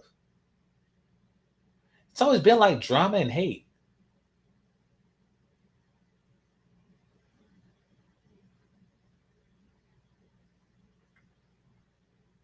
Yeah, the movie Set It Off was about black love. Let's see. Hell, the movie Sinners wasn't even about black love. I'm trying to think of a movie that, I mean, don't get me wrong, some of them will have black love in it, I guess.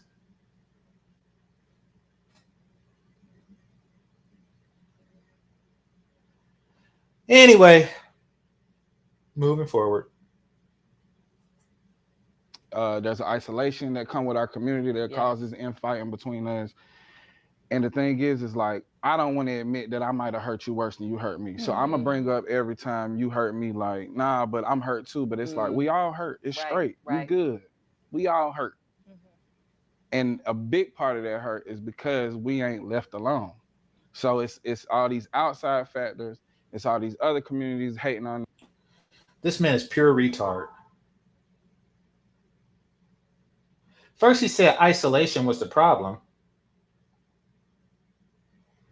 And then he said the solution is to be left alone. This man is pure retard. Y'all don't believe me. Y'all don't believe me.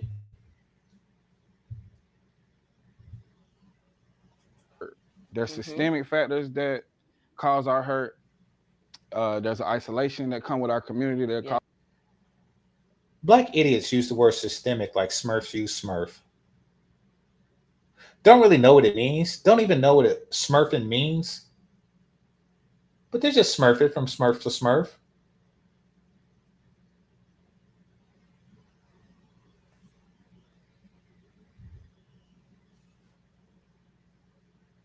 Who we are is a product of black love. We all are hurt. There's systemic factors that cause our hurt. There's isolation that come with our community that causes infighting between us. And the thing, y'all hear that, right? There's isolation in our community that causes infighting. Okay. If you're isolated, there's really nobody to fight because you're isolated. But I'm gonna ignore that level of stupidity for now. And then we're gonna go further. Is like, I don't want to admit that I might have hurt you worse than you hurt me. So I'm gonna bring up every time you hurt me, like, nah, but I'm hurt too. But it's like, we all hurt. It's straight. You good. We all hurt. And a big part of that hurt is because we ain't left alone. So it's all these outside factors. It's all these other communities. There you go. We're hurt because we're not isolated, and we fight because we're isolated. Gotcha. Okay. He's hating on this, but we left with each other in proximity to each other. And who do you take your pain out on? You feel what I'm saying?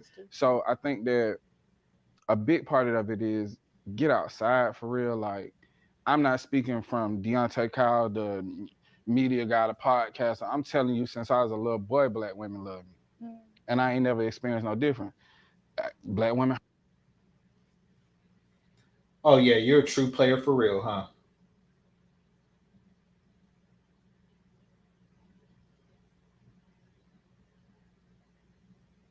What did he mean when he said get outside more? Especially when he said that the solution was isolation or to be left alone. But this dude is just all over the place saying stuff. Somebody say he's lying. Of course he's fucking lying. Damn it. I'm dehydrated. And I don't know if it's because he's stupid. I think that for the remainder of the day, every state of my being is due to his stupidity.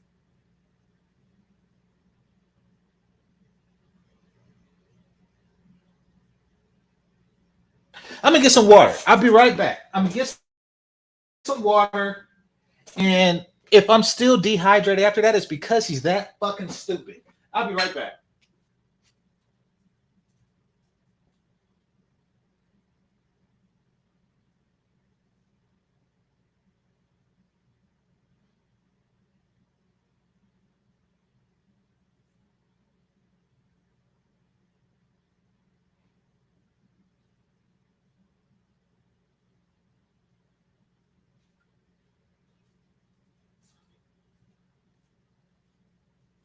All right. It's because I needed some water. And he's stupid. Moving forward. Hurt my heart, broke my heart. I done been cheated on. I done cheated on some of them. I done dished out just as much pain as I done received. But you got to be real about that. And the thing is like, I don't want to be nowhere else. So what we tripping for? Like, if you want to be somewhere else, go somewhere else and stay out of our business. When I tell you, that's it. If you don't like black women and you're a black man, then when we start talking about black love, stay out of our business. Stay out. Because we talking to each other.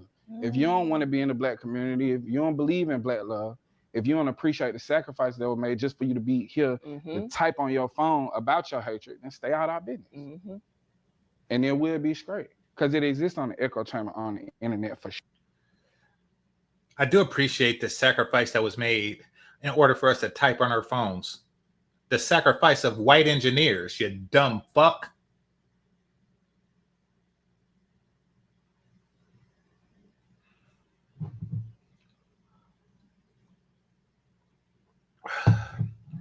White engineers has made it possible for me to go on Tinder and fuck their daughters.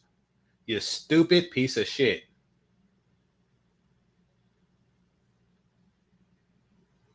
Show. Absolutely. It's worse on the internet. It's real in real life. I be feeling it. Yeah. But it's absolutely. we don't treat each other like that.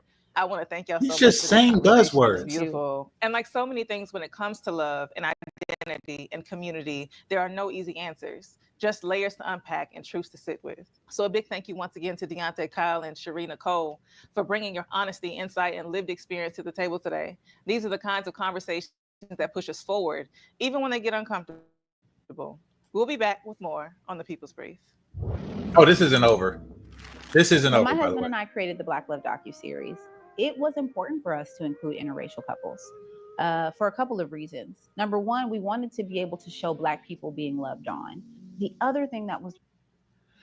Now, I don't know who this is, but apparently she created the Black Love docuseries because it's important to show Black, and they have interracial couples because it's important to show Black people being loved on. What she really means is Black women being loved on.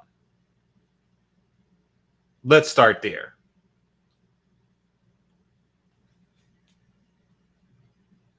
Really important was that we know countless people who are biracial. And what we never wanted to do was to tell those people that their experiences, that their culture, their heritage, that their parents are invalid, that they are invalid. So it was always important to us to include interracial couples in the Black Love docuseries for that reason, and because we wanted to show the realities for that couple around what it means for one of them to not be Black. How are they showing up for their partner in the Black experience in this country? How are they having those conversations in their home? As my husband and I created the Black Love docuseries and the website blacklove.com year-round live events, it was because Black love is expansive. It is more than romantic love. It is family. It is self-love. It is creating health. Okay. You're saying all the right intro words, but let's get to what you really mean. And wealth with the people that we love and loving on our community. I have seen the narrative on social media and podcasts at times where there are athletes or entertainers that actually articulate out loud that they prefer to date non-Black women because, you know, white women, for example.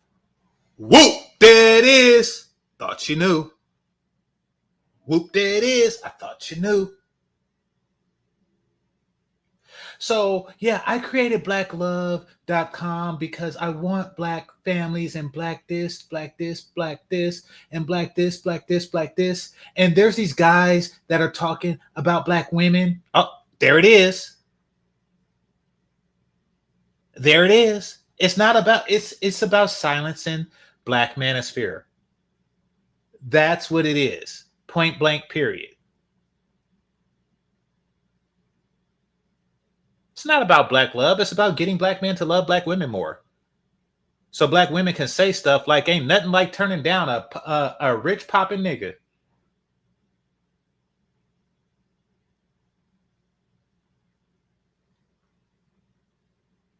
are easier.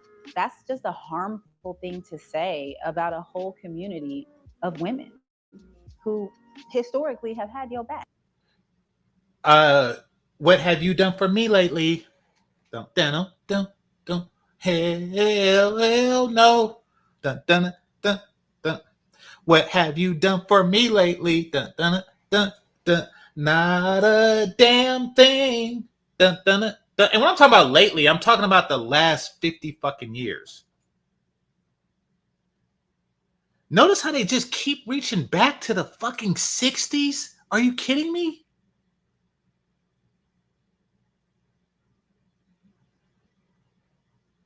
"1965 was literally 60 years ago.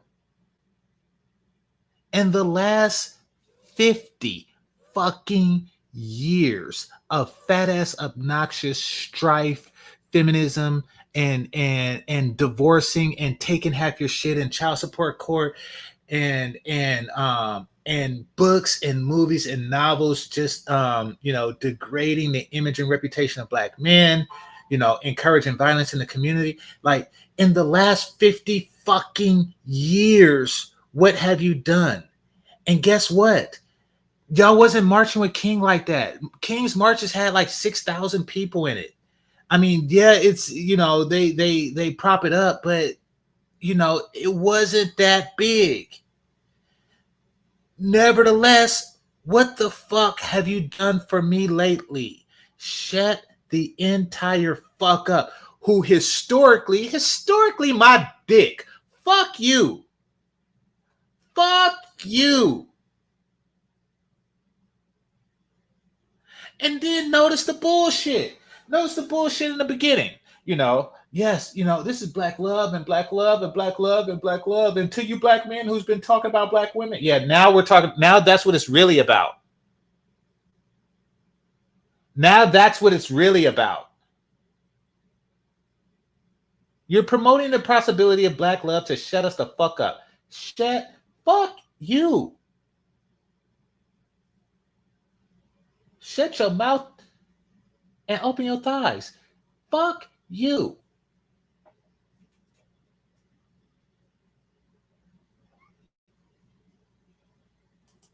For me and my husband, as we created a platform and a universe around Black love, it was because we know that if our community sees examples, real examples, honest examples, vulnerable examples of happy, loving husbands and wives and mothers and fathers and folks just dating, then we can achieve that for ourselves if that's what we want. At the end of the day, what's important to me and for Listen, be a better bitch. That's the solution to that's the solution to the black love problem. Be a better bitch. You know how easy it was for you to get that husband? All you had to do was be a better bitch. See, you understood that you needed a husband to complete your mission. And your mission is to improve the overall perception of black women. That's your mission. You knew you needed a husband to do that because the words of a single woman really don't hit the same. So now you got this trophy husband, so you can say, me and my husband and I, who lets his wife speak for them. But anyway, so you can run this narrative. But in doing so, you proved how easy it is for a black woman to get a husband. Being fit, feminine, and friendly. And two of those things can be faked. Actually, three of those things with modern surgeries and all. So tell black women to do like you did and not pretend. And I think you even got real hair. And not pretend. And then we'll get down. Shout out to Shay Sade. Shout out to Bella Rings. I forget what her new name is. But shout out to Bella Rings. It's no problem. All you have to do is listen and do. Listen to the type of sandwich I want and give me it.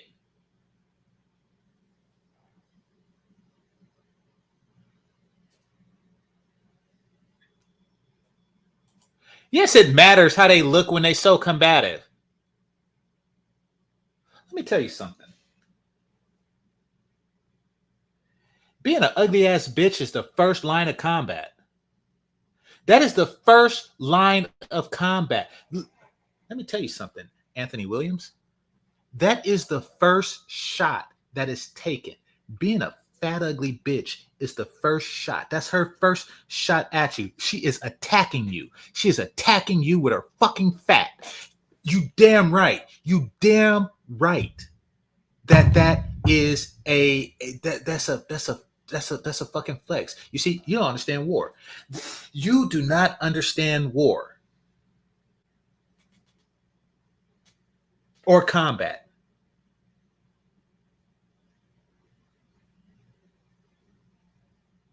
Combat, okay, if you gotta go, you gotta go. But I still want you to hear this. Combat doesn't necessarily start with violence or contention. It starts if somebody waves their flag on your land. It starts with people declaring their independence.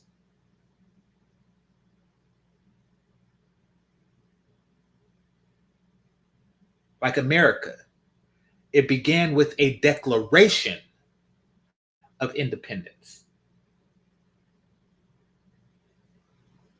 It starts when somebody says, I'm going to do something that I know you don't like, and I'm going to start, or I'm going to stop doing something that you do like. And that's what being fat is. It's saying, listen, I know you don't like fat. I am going to be fat. And you can either combat the culture that I am creating against your wishes, or you can surrender to a fat ass bitch.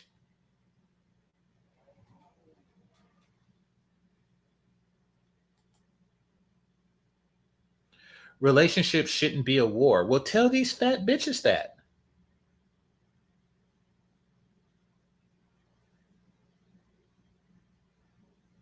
Tell the fat bitches that.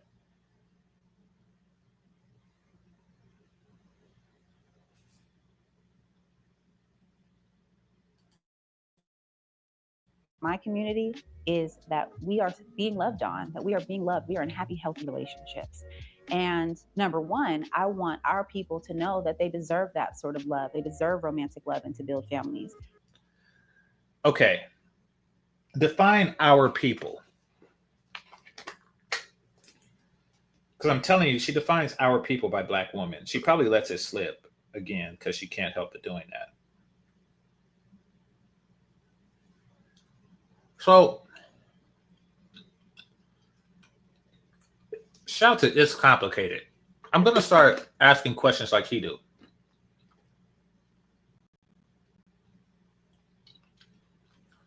If Black people deserve love, then why do Black women reject Black men?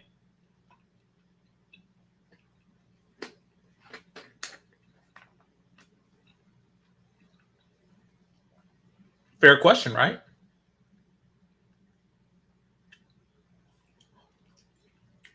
Say you have a guy, a genetically unfortunate looking guy, and he approached a woman who is genetically fortunate. And he says, I deserve love. Why would she say no to that? But see, it doesn't apply that way, does it?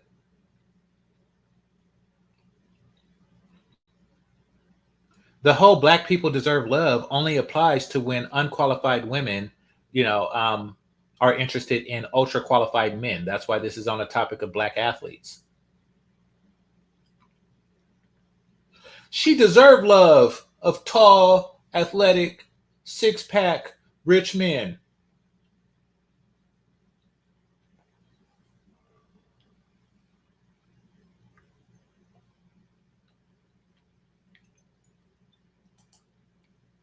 These words are true, Anthony Williams. But number two, it's unproductive for the gender wars around who we should be dating, and certainly boiling that down to race.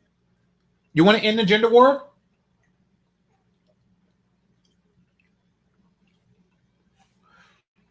Lose weight, real hair, sandwich, head on a regular, decent parenting.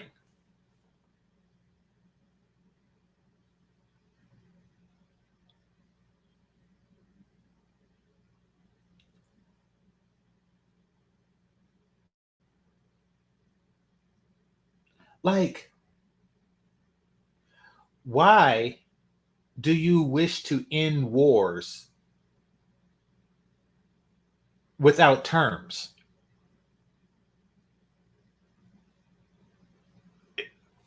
I don't get it. Like, wars end, like World War One. What was it, like the Treaty of Versailles or something like that? You know, like, hey, like even after the American Revolution, it's like, okay, these are the terms that we end the war. America is to be recognized as its own sovereign nation. These are the terms of ending the war, the Civil War. It's like, listen, y'all gonna bury your swords and shut the fuck up, or I will kill your ass. Which in retrospect, it probably should have. But there's always terms. So your terms is, I want to continue to be a worse bitch than I was prior to the war. I'm not going to give you back the women that we were in the 60s prior to the war. But I want to end it now that I got everything. Fuck that. I say fuck that. I said fuck that. No, it don't work that way.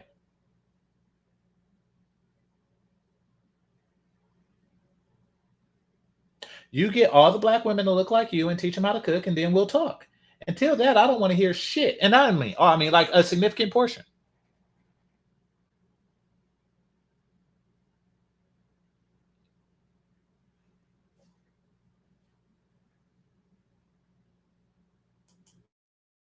Because we should be supporting each other. We know as Black people in this country, we have a lot of battles to fight. And we should be supportive of one another and who we are as people, as Black men and Black women. As Black people, we have a lot of battles to fight against you, against each other. We don't have shit else to fight. I don't have shit else to fight. I don't have like a separate channel where I try to fight white supremacy or some shit like that.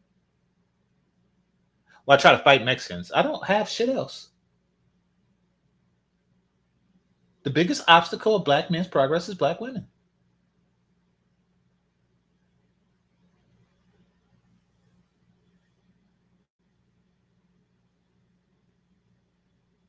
Regardless whether we're romantically to fight who we should be dating, and certainly boiling that down to race, because we should be supporting each other. We know as Black people in this country, we have a lot of battles to fight, and we should be supportive of one another and who we are as people, as Black men and Black women, regardless whether we're romantically linked or not. I always say it's hard enough to find the person that you want to spend. And that's why I coined the phrase community eunuch. Because that's what she's advocating for.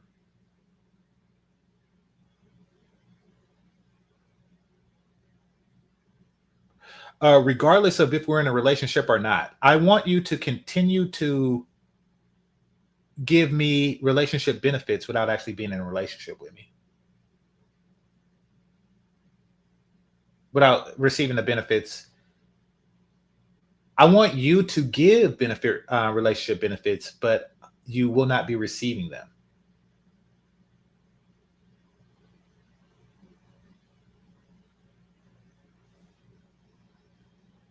The rest of your life with. Why are we judging each other for who that is? Black people loving out loud and being loved on is a form of resistance. Black people loving ourselves is a form of resistance. Why? Because for centuries, we have been told that we weren't worthy of love. Our families have been ripped apart. For decades, we've been told that we're not worthy of love by Black women.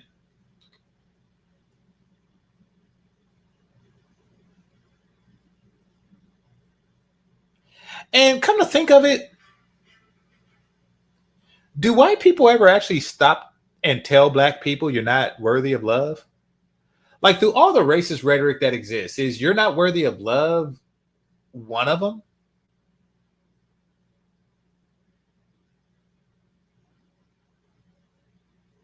Let me see. You're a low down, no good, cotton picking nigger. You're a dirty ape monkey. You don't have a soul. God don't love you. God sent you here to serve me. You're marked by Cain. You're marked by a demon beast. No, they never said unworthy of love. That's some uniquely Black woman shit.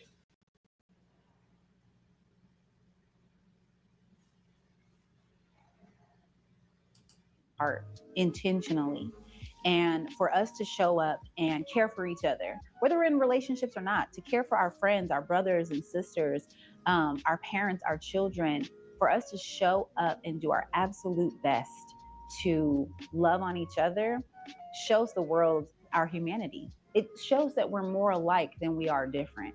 But at the end of the day, that we're going to ride for each other and that we are going to have each other's backs. So it's important for the world to see that. It's important for us. So basically, a group of people that don't care enough about each other to get together and make families are supposed to ride together. You can't even stay together in the same house. Can't even raise children together.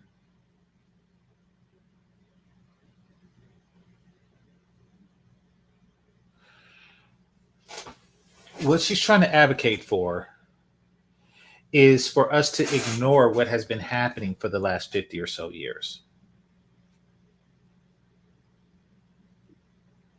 When the Black family was completely unraveled, you want people to feel the same way about the Black community as they did when the family was together and intact.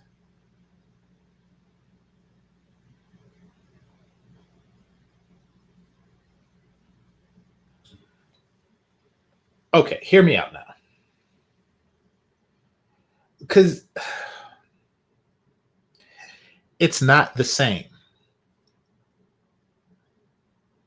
It's not the same as family. There are people out there that like to pretend, and there's people out there that actually fall for this crap and, and actually believe it. And they're the ones that find out the hard way. I was telling somebody she was in a relationship with a dude who's a single father. And she don't have any kids herself. And one of the first, because it was her first time doing something like that. So what I told her was, you must remember, you must remember that those are not your kids. Those are not your kids. And all of that is pretend, no matter how much you treat them like your kids. It was 3 of them. And no matter how many Christmases and birthday parties you celebrate and stuff like that, at the end of the day, those are not your kids. Why? Because you're bound. If they were your kids, you would be bound to them, whether you were with the father or not.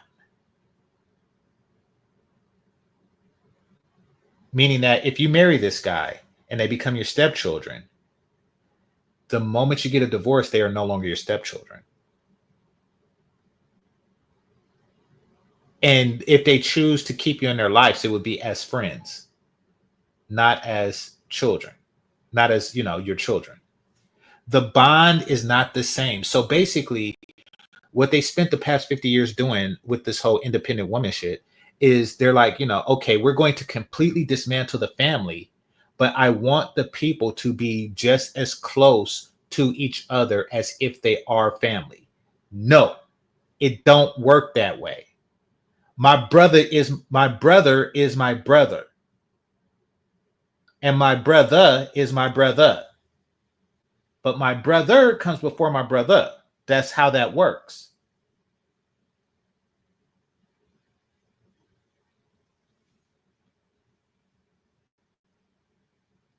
Us to see it for ourselves. Now I know some of y'all are at home watching this episode thinking, who cares about black men partnering with white women? And I'm with you on that. I ain't checking for nobody that ain't checking for me. Hello? But I'm just a girl who's... Oh my gosh. This whole video series was about that, but okay. Oh, Jesus. That's kind of like Donald Trump saying, who cares about politics? Okay.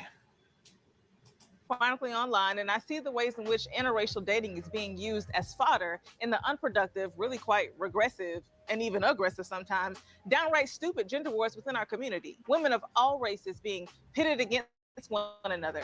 Men denigrating and degrading women, and women being the perfect angel babies I know they can be. No notes, ladies. Nah. Yeah, that's how she views the gender war, right? It's just, she only sees the attacks.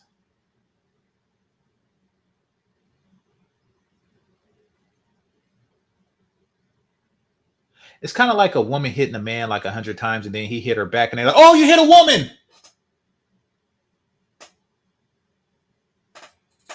You know, like the Jonathan Major situation. But for real, all sides are guilty of stoking the flames of this never-ending debacle that I wished only had online ramification. Listen, me and Dr. Umar are ideologically unaligned on pretty much everything. But my man really get into his bag when it's time to talk about Black solidarity. Y'all love to run that. It's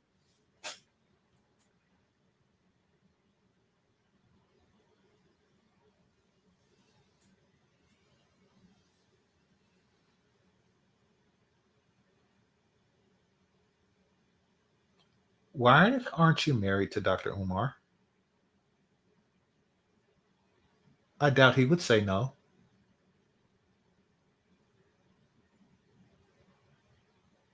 Because you know he's a fat simp piece of shit. And you don't respect him. And you want him to go out and you just want his message to spread because it brings value to your pussy. But it doesn't increase the value of his dick to you. That's what makes him foolish. Same as your guest, same as your male guest.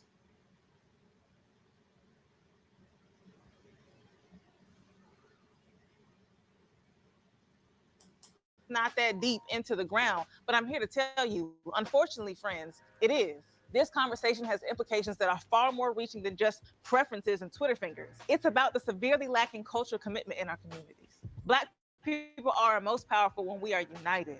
And this ardent divisiveness is simply doing the white. Everybody's more powerful than when they're united. You ignorant twat.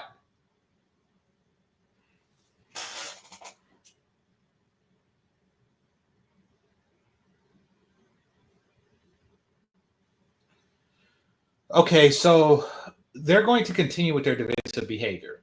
Feminism, womanism, fat ass bitchism. None of that is ever going to stop. But they still want you to unite with them. Sweetie, it's not us that's causing the division. It hasn't been us that has caused the division ever.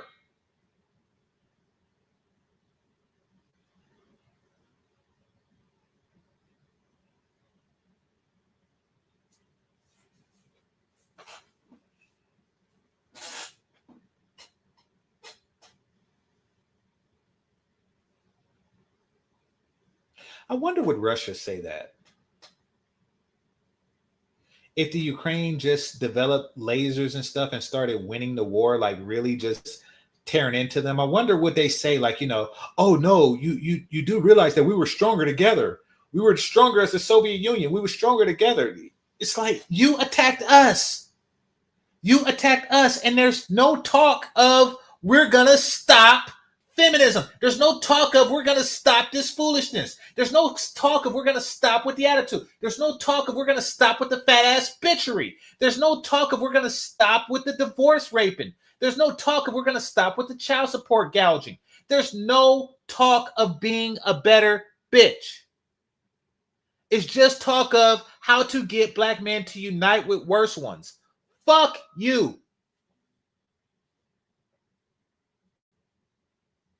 White man's work for him. Amen. And let's be real, not all of y'all, but it's a lot.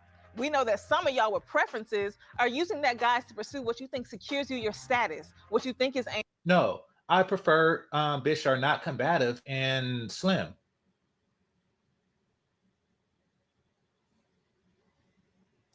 Straight up. And that, I'm sorry to say, is a function of internalized anti-blackness. You. Yeah, there I go being the bearer of bad news again. Shoot. And I know what you're thinking. What about these black women with white men? There's a difference between going where you are loved and appreciated, especially when we spend so much time hearing about how nobody wants us, and what y'all be doing. That's literally what y'all tell us. I don't need a man. And then when men go where they're wanted and appreciated, it's like, oh, how can you do that? He's weak. What the fuck are you talking about? This chick is one of the few people that could bend themselves to eat their own pussy. This is madness. More often than not, you can't even clock the black lady with a white husband because we don't run around screaming about milk. You can't clock it because they're rare relationships.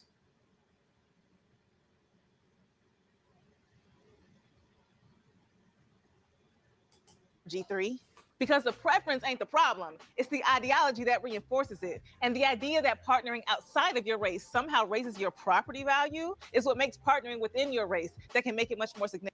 Nobody is raising their property value with that. That's just stupid. That's just how y'all think. And y'all think that we think like y'all.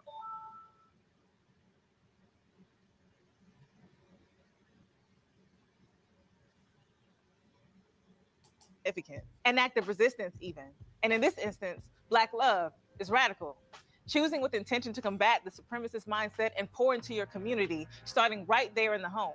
Real liberation requires us to be intentional about one another, unapologetic and uncompromising when it comes to us. Then it won't even matter so much if you're coloring outside. I'll be back next week with more time. Okay, so that was a thing that happened. All right.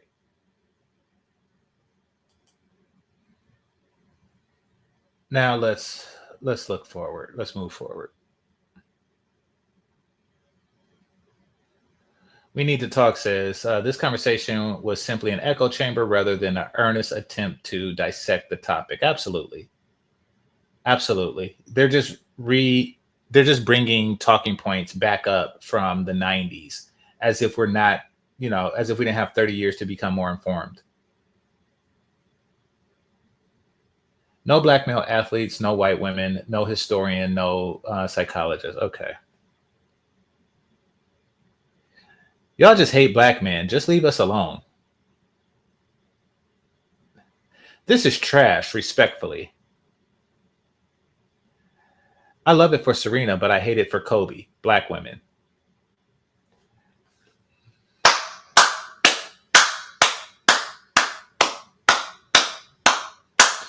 We deep up in here, brothers. We deep up in here. We are deep up in here. Wow. So they can't escape it. They understand the impact, and I'm glad that I'm a part of it. They understand the impact that the Black Red Pill community has made on the psyche of black men. That's why I have yet to read one that came from a comment like the one that was on the show. They probably had a hard time finding this dude on the show. They probably did. You know, he's one of the leftover people that, you know, that still actually believes this foolishness because he's stupid like that. This was a horrible conversation. This dude served almost no purpose in the exchange. He didn't challenge anything in order for the conversation to go further. Damn. Brothers are learning. And I absolutely love how these conversations always ignore the well-to-do black men, the lame black men, the cornball black man, the nerd black man. Y'all ignore those men in grade, middle school. Okay, blah, blah, blah, blah, blah, blah.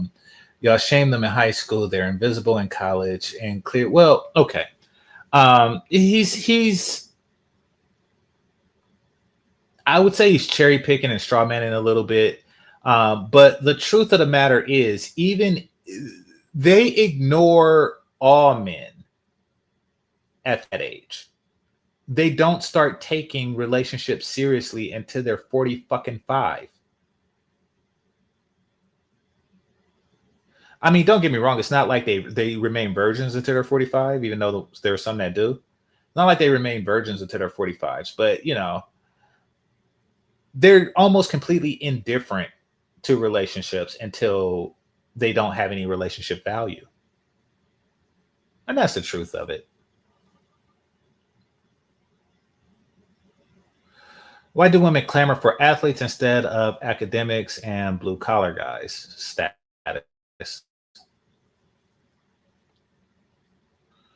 20 minutes in, the hostess said she brought this conversation together because she was tired of the gender war.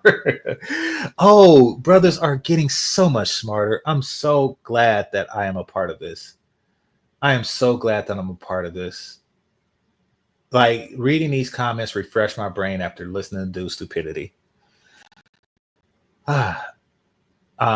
But this video, both her and her guests used damn near every fake statistic and degrading talking point against black men. Yes, she literally was up there like, you don't read and you don't get therapy and you don't work out. Your fat ass need to eat a salad. She was really on that. And then like, yeah, but we need to end the gender war. Okay. Y'all have a higher percentage of fat people than we do, but okay. Yeah, they didn't bridge the gap between black men and women. They perpetuated already existing biased beliefs. Ooh, as much as they all said that they weren't in favor of interracial dating, they actually made dating out sound like the most viable option for both black men and women, as opposed to pursuing one another. This is literally the same rabid gender war propaganda that you can find on TikTok. Just shameful. Do better. She hasn't responded to any of this. In fact, I don't even think she read it because she doesn't seem like she listens to anything black man has to say that doesn't fit her narrative. And that's real talk. That's why she only brings on guys like this, even though there's clearly much more. You know, there's clearly some guys that would give pushback, intelligent pushback. She's not ready for that. And that's why her talking points are stuck in the 90s. It's crazy how they don't want a man, but cry when a man gets with a woman who wants a man. Damn. Brothers are just killing it. This panel needed a married black woman. We can't be listening to relationships. Well, she needed a married black woman that's married to a real black man, like Shay Sade or Danica Marie or somebody like that. You know, Bella Rings. They needed one of those. But as the first person said, it's an echo chamber. All we're going to get is their past perspective, which have led them down a barren path. Barren path. Yeah, that's about right. We don't care if black men date out. Proceed to make a 30-minute video. They are killing it. They're killing them. They're killing them.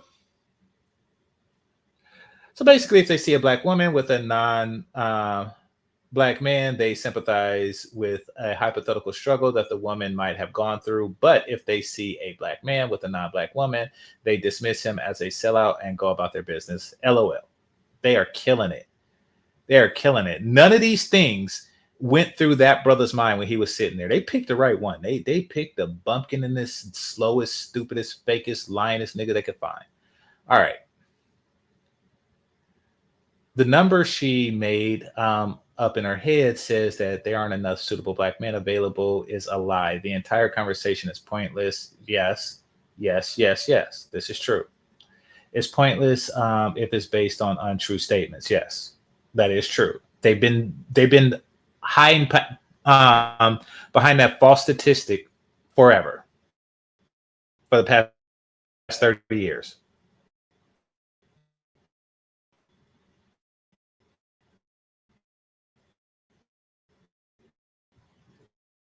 Nobody's buying any statistics like that. Fake statistics in the internet age anymore. You just can't.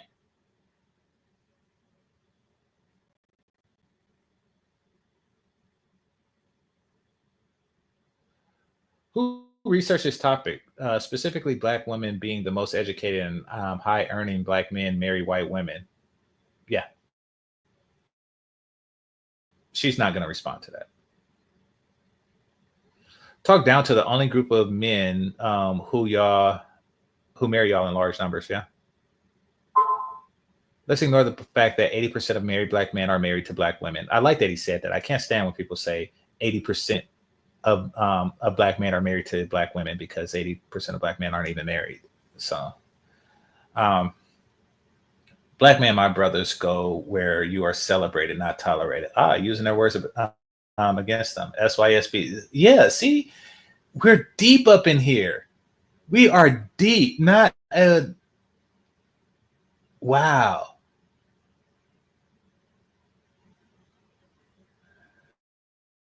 Three idiots with no facts or statistics. Wow. They are getting creamed.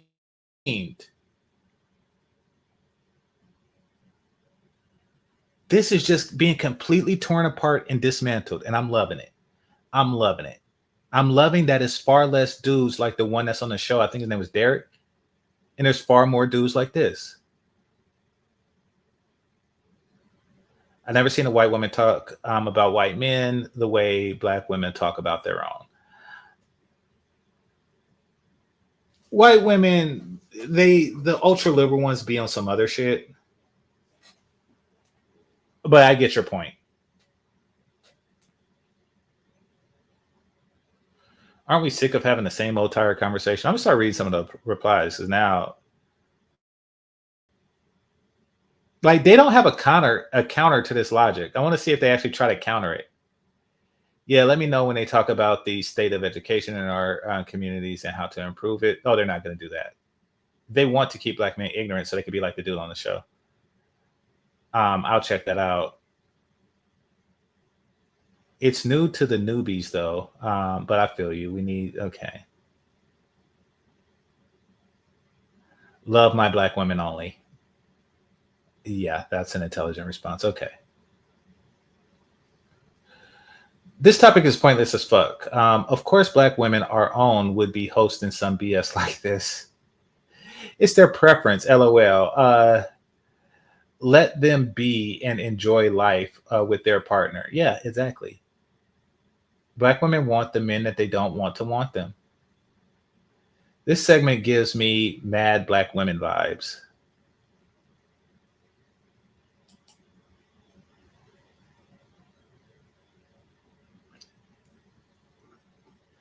I think that is pointless. I think the point is, it's not always just a preference, but proximity and several other factors. Okay, fair enough. A lot of athletes do hate themselves and people that look like them, which contributes to this too. Okay. That's nothing more than an assumption and overall generalization. Well, I think that a better response would be have you asked the athlete? I think that would be the better response. Like, you should ask the athlete. You should actually ask Kobe and see. You should ask a number of these athletes and see. In fact, I think they did ask one recently, and he just straight out said that black women weren't checking for him.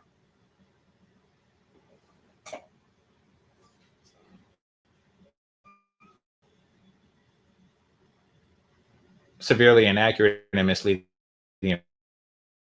information. Black women are third in education of all women. God damn, there's only, what the fuck?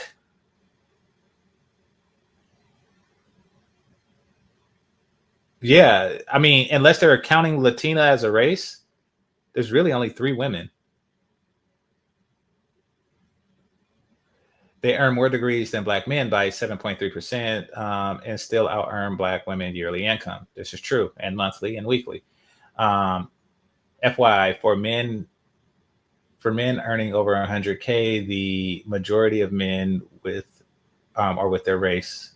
Okay, so yeah, he's just breaking it down. You can't throw bullshit in on the internet, because the people who watch it know how to use the internet. So there you go. I can't imagine when she wrote this monologue, she was in the dark with candles and a pick of black darts pinned to his face. Okay. She brought her echo chamber friends to debate. Dude's not their friend. She brought the last dude to ask for her number, and she rejected to debate. Dude walked up to her like, "Hey, your hair pretty. You mind if I get that number?" Like, yeah. I'll give you my number. Here's my business card. I want you to come to your show and tell me how you feel about black women. He gonna call her after the show, like, yeah. So you want to come through and watch some Netflix or something? No. And you're blocked. Bye. Somebody said media men sit me here. Wow.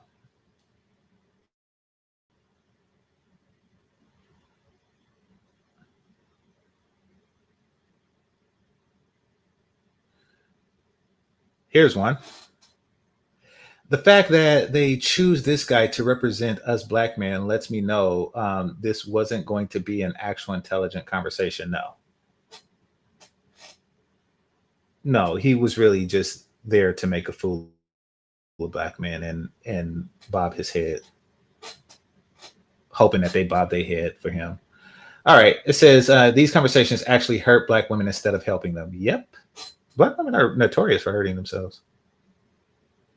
So they want to date black men, but the host spends the whole time in a monologue spewing her disrespectful, hypothetical, nasty attitude towards black men, trying to,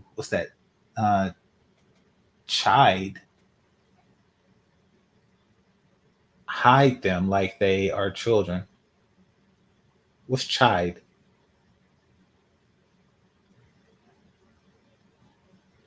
Good luck with that. He does make black men look weak. However, media man says, I got it.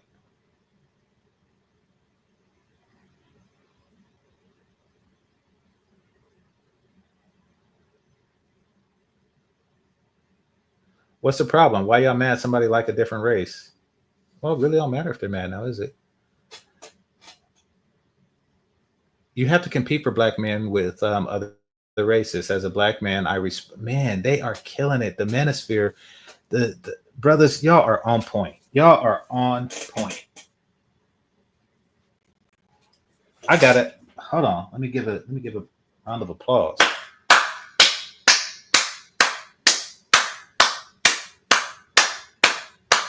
Now she's going to ignore all of this.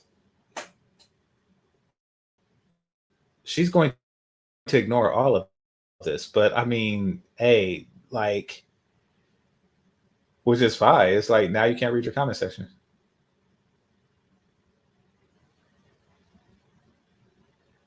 BGS Idmore sent me here. Media Man sent me here. So yeah, like, We deep up in here.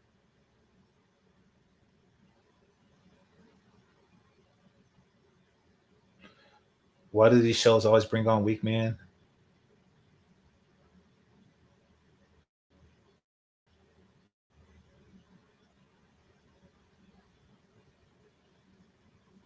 Okay, there are less than 2,000 black men who are pro athletes earning 100K. Yeah, I guess that makes sense. I mean, each team only has a dozen or so players, and how many teams are there? Really, maybe like 100. And, not 100% of those are black. So yeah, that number seems about right.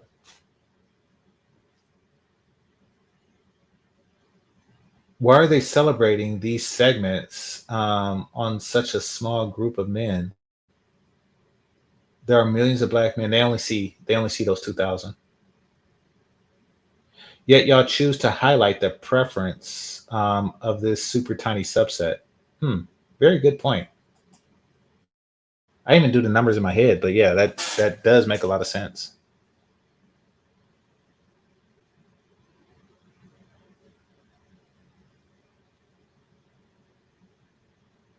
I think there are about. Why do you think with a precise number like that? Let's just say a million. Oh, no, let's just be accurate. 926,000 black men earning 100K or more. Non-athletes, though, yeah, they only see what they see because they're stupid like that. Like, I mean, that's why they say stuff like education. It's like, well, there are a lot of non-educated men that earn more. In fact, it's not too. It's very common and becoming more common that there are tradesmen and that are earning more than a lot of educated brothers. Truth be told, that's why brothers aren't really dealing in education like that. Yeah, I know somebody who dropped out of school um, because he got this apprenticeship as, I think it's called like fire suppression something. Uh, so when in the buildings, when they make like high rise buildings or office buildings and stuff, and there's a fire, and then that smoke comes out to suppress the fire and stuff. So he installs those, and he makes a grip doing it. So why in the fuck do we need education? Well, in a very real way, he has an education, but why does he need a university education at that point when he makes more? I think he makes like 200 to 300, somewhere in that range. So he makes more doing that than he does than most educated peoples, especially educated black women.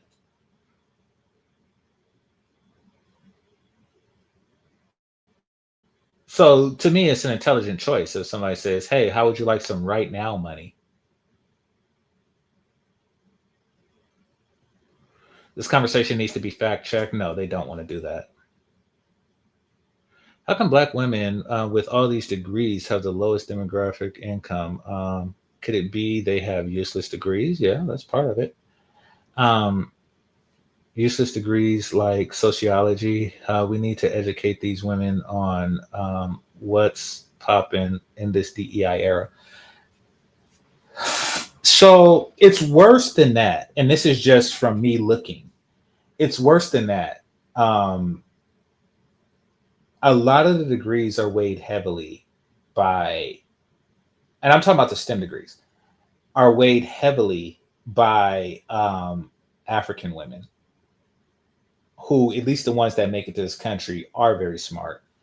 And they become doctors and stuff, and they're black women when they're doctors, and they need somebody to beef up the statistics there.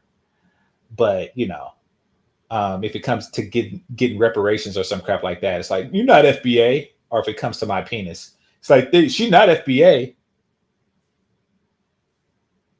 If it comes to marrying an athlete or some shit like that.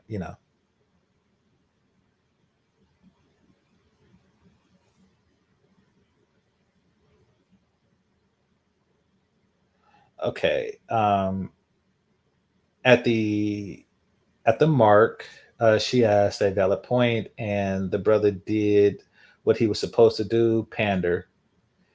She asked a valid question. What's the question? I'm not going to click the thing. Asshole. She asked a valid question. Why is the we? Okay, I'm not going to read that. All right. It says they aim for the top 0.05%. Yeah, to aim for the top 0.05% of a group of people, 2,000 out of 10 million, and then complain when you don't get it is retarded. It's retarded.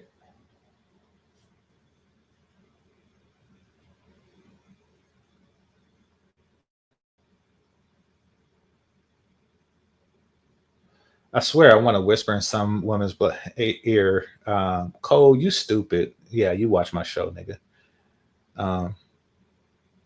I swear with all that education.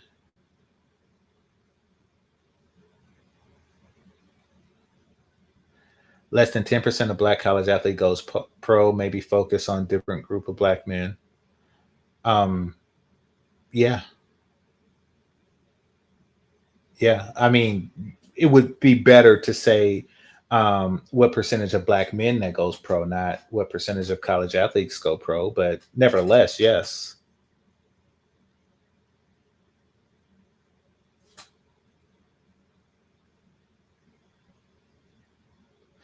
Actually, I'm going to talk about that because I'm sick of reading these. I'm actually trying to get somebody that actually agrees with this crap, and it doesn't exist. So, and I know she's disappointed because she's like, yeah, let's stop the gender war. But really what she did was just something weird. Or like the response is like, you know. A draft pick. No. Who, if he's an NBA draft pick, likely chose this life a long time ago. Because ball is life. He's tall, dark, and handsome. Homework in the class he's only been to once this semester. Why? Because basketball comes first. And he needs a woman who is willing to. I want to show y'all something about the chart, though.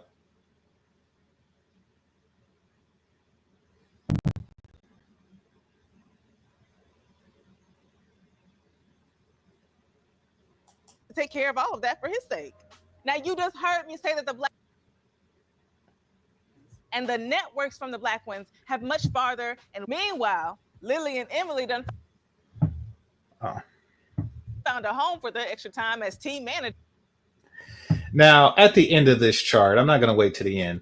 At the end of this chart, this guy is going to pair with this girl. Now, why don't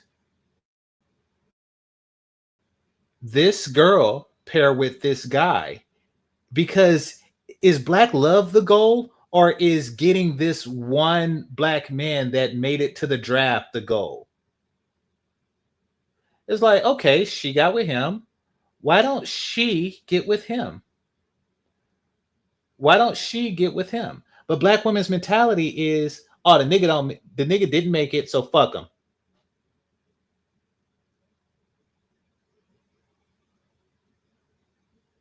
Or not fuck him, but y'all get what I mean.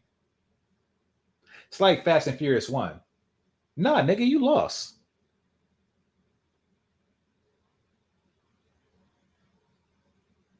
Because that's what the white women are doing, by the way.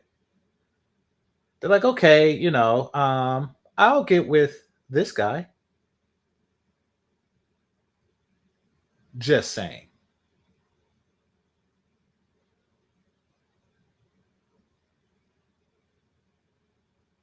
All right, but I'm going to stop on that. They made their point clear. Let's see what some of y'all have to say. Oh, I got a super chat. Okay, let's read that and then we'll move forward. Hit the like button, people. Would she be saying this if Kamala Harris won? Good point. I think if Kamala Harris won, and I think really part of the reason that she didn't win is because people, not just black men, but people I'm gonna keep it a buck. This didn't affect my voting, but I'm pretty sure that this, and she would have won even without this segment. But there is a segment of the population that thinks that black women are arrogant, obnoxious bitches for no reason. They go around saying most educated, even when they're not the most educated. They will find anything to just plant a flag and say we the shit. And society at large just didn't want to fuel their arrogance and their narcissism. I think that really had that really played a lot into it.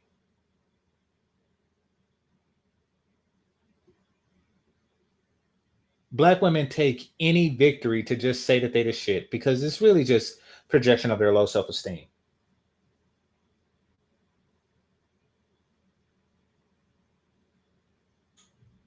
So why give them a W?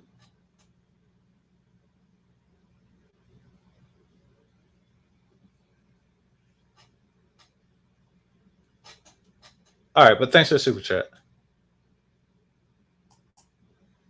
Dick Thug says, I will ask again, if they're so educated, why are the kids behind in reading and math? Because it's really called like social promotion. Okay, let's throw something out there. I'm going to throw something out there. Education means a lot less now because it's a lot easier to obtain. It was easier to obtain when I was in college, and it was very hard to obtain then. And I'm not talking about because people were smarter or older people were smarter or something like that, or people who came up in the 90s are smarter per se. What I mean is that we didn't have the same tools. I literally had to handwrite papers, and there's no spell check was very new. I mean, we had computers and we had spell check. We didn't have grammar check. It was very new and it was very rudimentary. And if you spelled a word incorrectly, however, it was another word, then the spell check wouldn't catch it. It wouldn't correct like this is what you actually meant. For example, because I had this on my resume and it was kind of embarrassing when they pointed it out to me. As y'all know, I worked for Burger King, and I actually worked for Booger King. Yeah, that was a pretty bad typo. And they pointed it out in a job interview. That was embarrassing. So stuff like that happens. Or I should say, it was harder to obtain back then. If you didn't have a computer at home, and not everybody did, you actually have to, wait in line at the school library. And, the library was a place. You actually had to go there to get books. So it was a lot harder to obtain a degree back then. It is extraordinarily easy now to obtain a non-STEM degree. You can have some PhD in literature who lives in Africa write your paper for you. And you can actually do that every semester. You could do that every semester until you graduate. And even if you didn't, and even if you did write it yourself, you still have you still have the internet. You have Google. We didn't have Google. You have Google. We actually had to go and look for encyclopedias, and sometimes students would tear out pages just because. So it was stuff like that. It's a lot easier. Like what would take people in the past, 4 weeks to do a paper, it would take a modern person like 30 to 45 minutes. And that's if they don't hire somebody. So but it's still the same as far as the curriculum goes. The syllabus is still the same. They tend to want 3 to 4 papers a semester in a 6-month period. So they have just as much time to do it as they did in the 80s and 90s, but they have greater tools to do it better. So you're getting a lot of people who have degrees that wouldn't have had it under different circumstances. They're a lot easier to obtain. In fact, Black women really started, getting degrees in high volume once the internet came, and like in the late 90s, like once it became easier to get. Just saying. You can't really do that in math if you don't know what 2 + 2 - 1 is. There isn't going to be a kid in China that's going to take the test for you. If you don't know what eddy currents is and how to measure them, there isn't much you can do about that. So at least in the STEM fields, it's still somewhat pure. But that's not where Black women are. They're getting these degrees that are a lot easier to obtain now.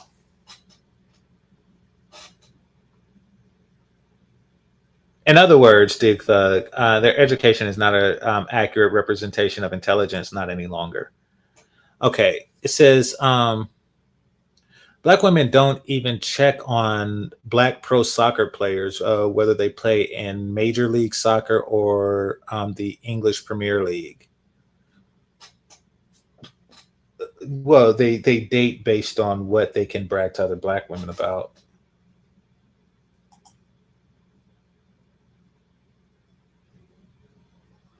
Last I heard, Black men marry out at 7%, including rich Black men. It would be less than that. In other words, as stated earlier, rich Black men who marry out still in the majority or still in the minority. Yeah, I mean, men that marry out is still in the minority. Men prefer to replicate themselves.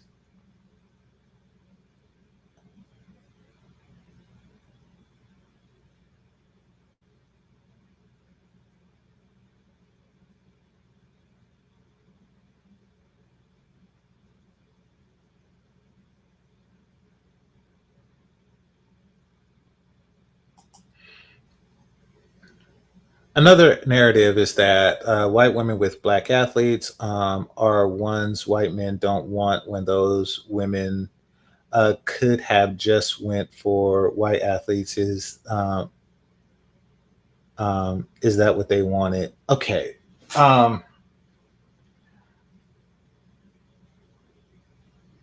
No. Here's the crux of it. Black men have more sex appeal than any other men out there. It's a blessing and a curse, mainly a curse, because Asian men don't have to put up with this insecurity of Asian women because their men are not sexualized. What does that mean? It means that Black men are appealing even when poor.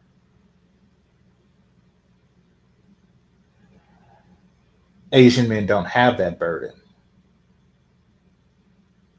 They go to school every day with the understanding of, either get rich or, be an incel trying.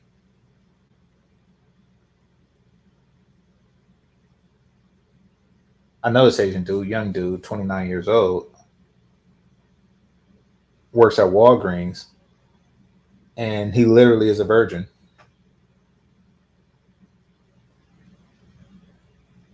There is no, BBC or nothing like that. There is no other appeal. They have to move forward. They have to push the envelope forward.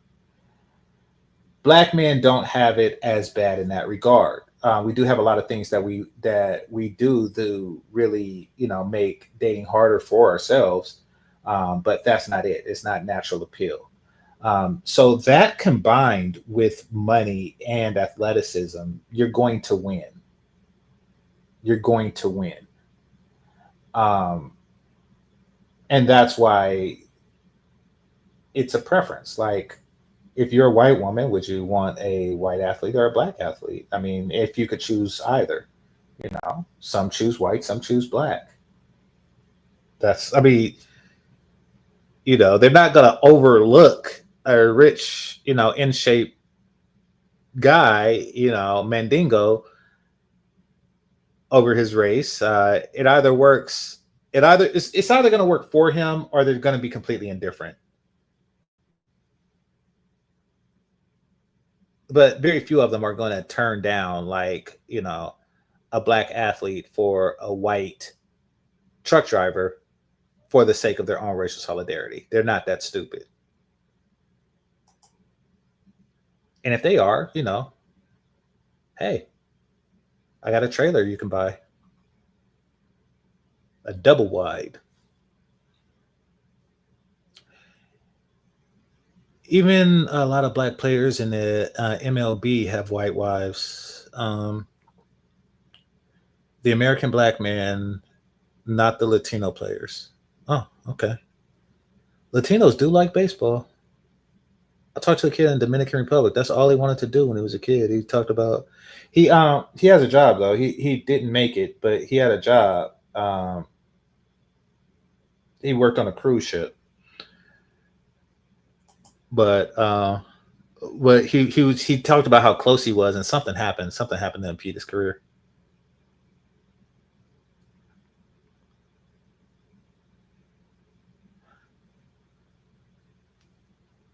I bet those white men weren't anything to look at either. I saw that at work last night. Dude looked like a young, nerdy Uncle Jesse. Uncle Jesse, which one is that? John Stamos? Wasn't he the handsome one?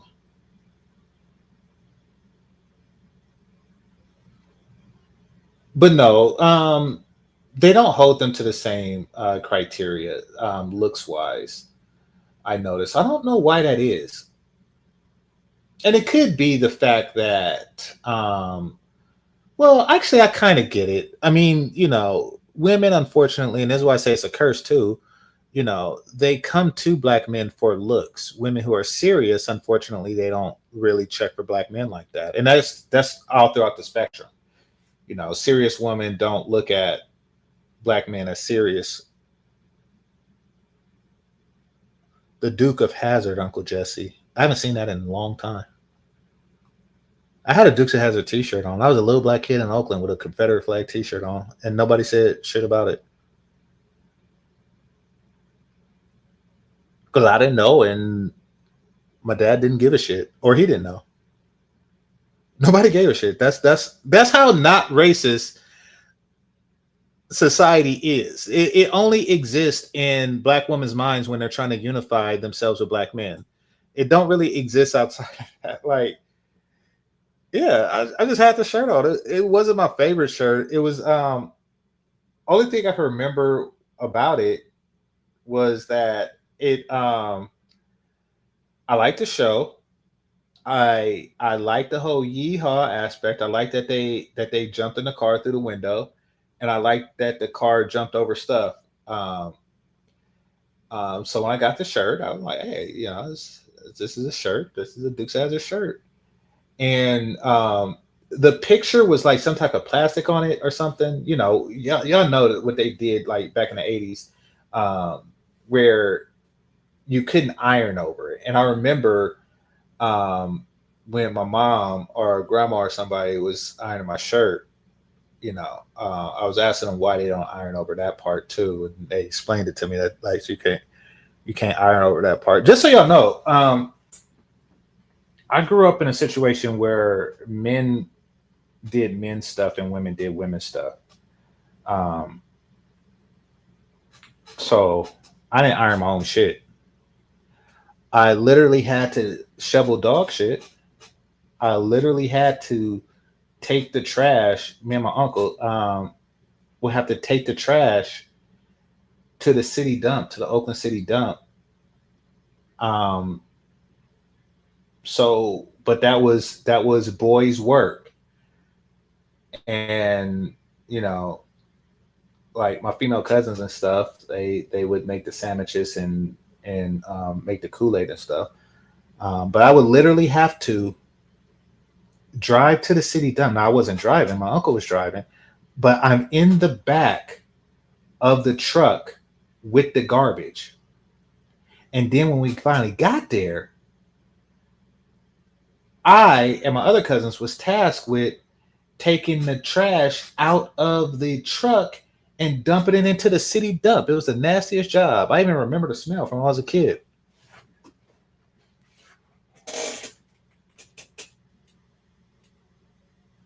So yeah, that was a thing. But hey, I mean, but black women fought for the right to take their own trash out, and hey, have at it. You're stupid.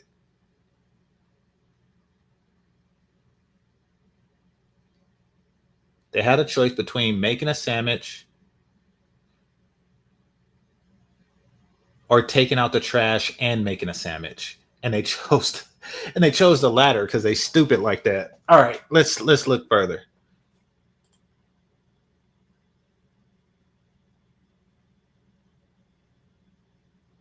That's how Twitter is, though. Black women say BS, and dudes be posting screenshots of stats, and yeah, and they don't respond to the stats or anything, and they just continue with the BS as if it don't exist. They're in an echo chamber, and they're just talking to black women who are in that echo chamber.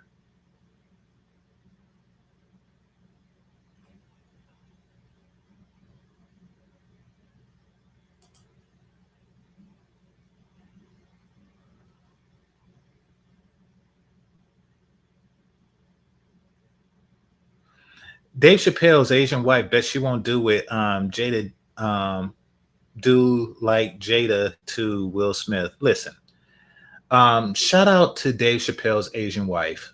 First of all, shout out to the fact that we don't know her name and she don't care. Shout out to the fact that she's comfortable. If she was listening right now and she was referred to as Dave Chappelle's Asian wife, she's like, yeah, that's me. Like, hi, that's me. I'm Dave Chappelle's Asian wife.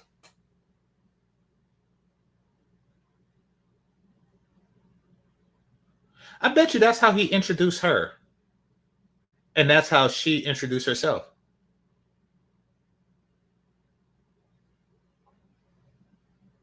I bet you if a dude try to game her, you just walk up and be like, hey, love, how you doing? What's your name? I'm Dave Chappelle's Asian wife. I bet you when she's at Jamba Juice, do y'all have Jamba Juice in other places? Jamba Juice is a smoothie place. Did I see it in Texas? Anyway, I bet you, because the way Jamba Juice work is you order your drink and you give them your name, and they call your name when your drink is ready. So I bet you they like, GameChanger. You ordered the strawberry surf rider? Like, well, yes, I did. Thank you. Dave Chappelle's Asian wife. Did you order the watermelon breeze? Thank you. I bet you she go by that. And you want to know why she goes by that, and comfortably so? Is because she's not hyper focused on her own identity. Whether she's more focused on strengthening her husband's identity. And that's why they've been married successfully for so long. She's more focused on strengthening her husband's identity than she is on creating her own identity.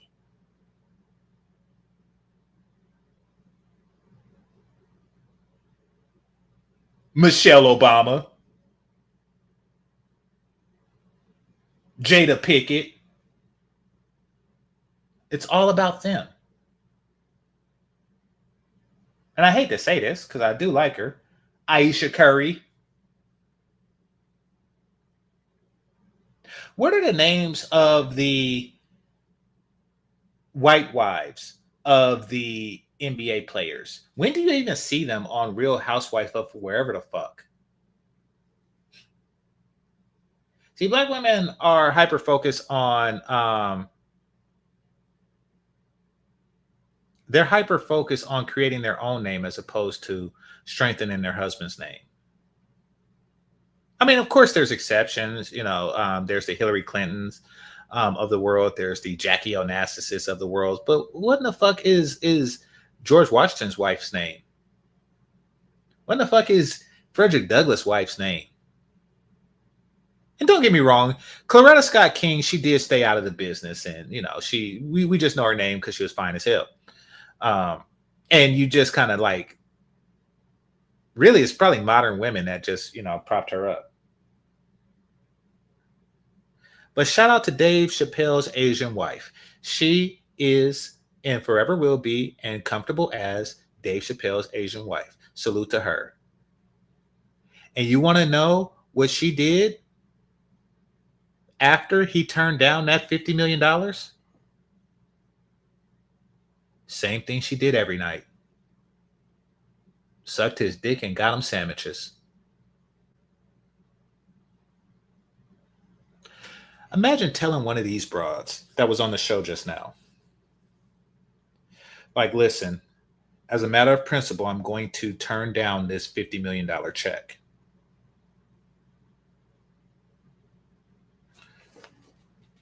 And she still stick with you. Loving you forever. Whether times are good or bad and you're happy or sad. What year did Dave Chappelle disappear? Okay.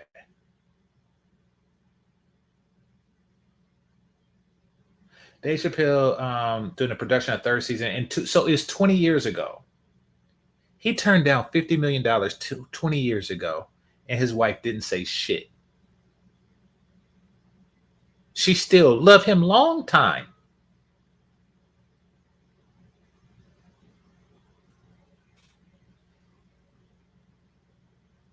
But the dude on the show would have told her to kick rocks because he's a fucking imbecile.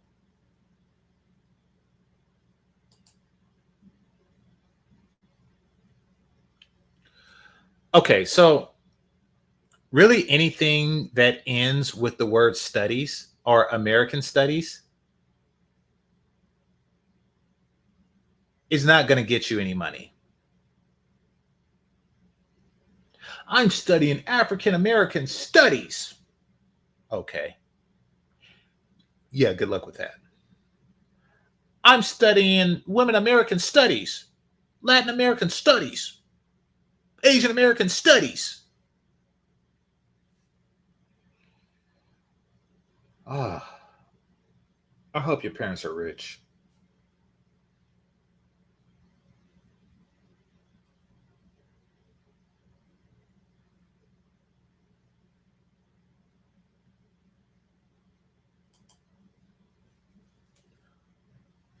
Sidney Poitier, Harry Belafonte, James Earl Jones, all three of them lived into their 90s. All three also had white wives. Well, that's what's called the white wife effect. Yeah. It's funny. Rest in peace to both of these brothers. Rest in peace to both of them brothers. But if somebody had asked me, say 15 years ago, who would live longer, George Jefferson or James Earl Jones? From looking at him, I would have definitely said George Jefferson.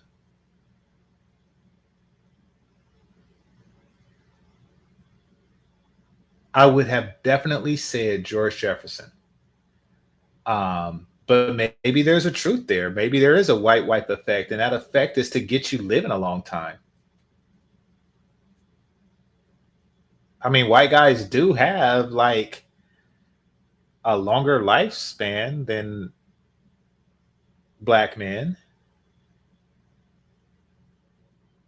Yeah. Maybe an extra 20 years of life is the white wife effect, which is, better than having nice shoes.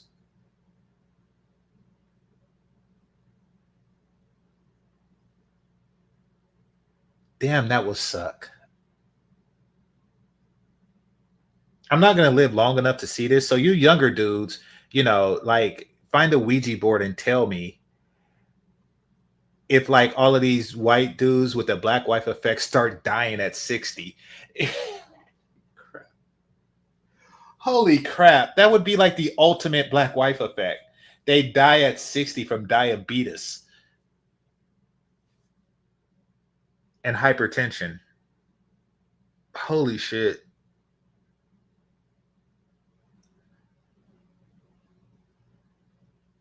Like I say, I'm not going to be here for that, but that would be like interesting. Well, like we know what the black wife effect is now.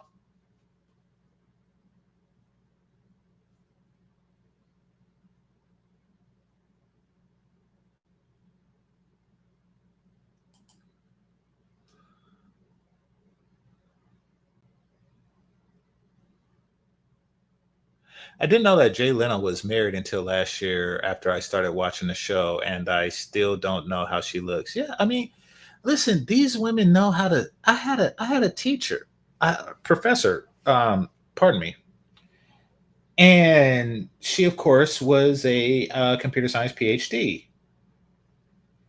and she's a China woman. She would wait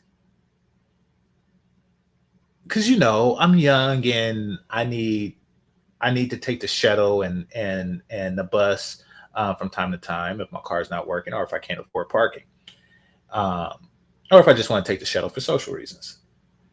And I would see her waiting for her husband to pick her up.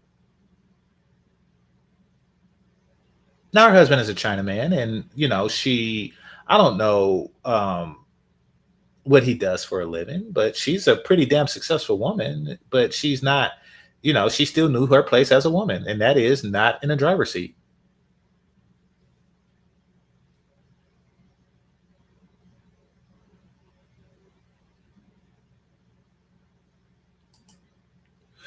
If Dave Chappelle was married to a B-dub, she would have dragged him publicly through the courts and humiliated him. He dodged a bullet. Well, he didn't dodge a bullet. They wasn't even shooting his way.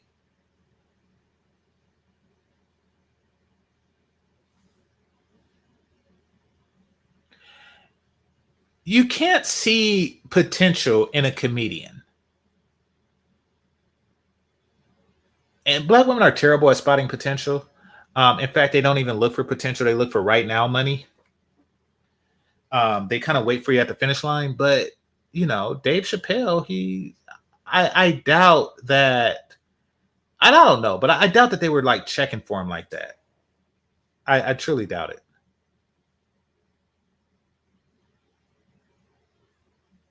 And he did become successful at a very young age. Like depends on how you define success, but I did see him in movies like How High and Robin Hood Man in Tights. Like he was on his way. I think that once he linked up with Eddie Murphy, just like Chris Rock, once Chris Rock linked up with Eddie Murphy, then that's when it really explodes. That's when you are a name in the comedy field. Once Eddie Murphy sires you, and he sired Chris Rock a long time ago in one of his Beverly Hills Cop movies, and he sired Dave Chappelle when he did Reggie. When he did Reggie from Nutty Professor. And the ironic thing about the whole Reggie from Nutty Professor with Dave Chappelle, shout out to him, was it was a scene where a comedian was telling a joke about somebody in the crowd, and Eddie Murphy went up and checked them. Isn't that just like foreshadowing? And Jada Pinkett was the woman that was in the crowd. So nobody else said this. And I didn't even say it when it first happened, when Will Smith lost his damn mind. But I was thinking, like, ain't that the same shit with the same bitch that happened on Nutty Professor? A comedian was on stage talking shit. Jada Pinkett was there, upset, and a dude went up and checked him. Will Smith is so fucking weird that he probably did that shit. He probably was thinking about that when he did it. He like, I'm going to do like Eddie Murphy did on Nutty Professor, and I'm going to protect Jada Pinkett, you simple fucking weirdo.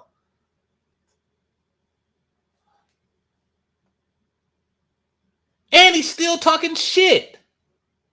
Like, wasn't he talking shit on his last album or something? He had things to say. So your apology don't mean nothing. Chris Rock was right about your ass. Your apology don't mean nothing. You're still talking shit like you Big Dick Willie or something. You are simple. You are dumb. Get your weird ass kids in order. You are fucked up.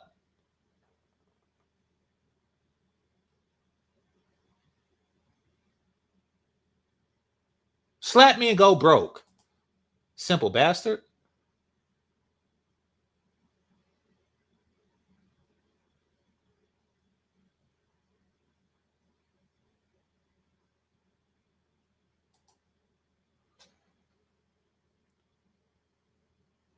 And we won't even bring up Daisy Duke. Well, I didn't really have. Now, I knew a pretty girl when I seen one, and yeah, I did try to look up their skirt as a young man, but I wasn't at the stage to where Daisy Duke did it for me. I wasn't at that stage at that age. Yeah, I just wasn't. And by the time I became like in a reasonable age range to even like look at her like that, and what I'm talking about, look, it's not like I didn't like girls and I knew that I was heterosexual, but it was more like I liked girls. I liked girls. I had crushes on girls my own age. I didn't appreciate the beauty of a woman until later. Of course, before I became a man, but still later.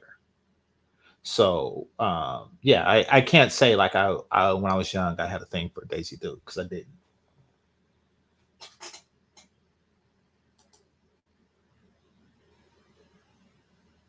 I didn't even have a thing for Thelma Evans. Yeah, I didn't even have a thing for Thelma Evans. I had a thing for Penny, but I thought she was my age. I thought Janet Jackson was my age because I was watching it in the reruns.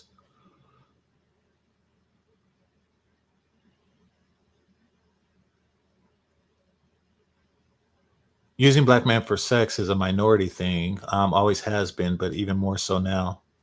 Okay. Okay, I'm going back too far. Oh, damn. Damn. Damn. I've been talking for 3 hours. Okay, I gotta go. I'm gonna read the last comments. It says, "How do you think K Michelle would justify ain't nothing like turning down a rich poppin' nigga? It's a Freudian slip. She's good. She can always, she can always make I don't know, some type of concession. Like, no, I didn't mean it like that." Aspiring actors and comedians don't have a certain look, unlike aspiring rappers and athletes.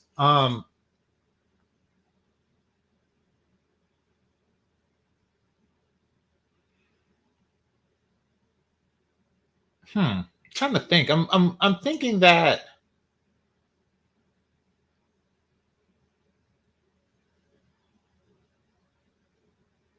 I don't know why that is, but I will say that rappers and athletes, I did this too, there was always a perception that they were going to go far. Like from junior high on, you're like, "Ooh, that kid, he's gonna go places," And then in high school, it's like, "Oh, he in the papers. He's gonna be in the NBA." And that comes from a stage where you don't really know. You don't really know how difficult it is to get into the NBA. You don't know how many high school phenomenons don't make it. So you just assume that your local star is going to be the one that makes it. So there's that. There's a perception that they're going to make it to the NBA. Nobody ever really, because I was a funny kid in class. Nobody ever, thought that I would grow up and be a comedian, but I was also very smart. Nobody ever thought that I was going to grow up and be a comedian and like make a living off of it. People didn't. That wasn't even on the radar. Hell, it wasn't on my radar. And people used to say, You need your own show. Before YouTube, people would say like you need your own show. So yeah, that's actually something worth thinking about, Kevin. Yeah, exactly. Nobody really caught that whole Nutty Professor bit. With one expression, all of the men on my mother's side of the family died before their wives.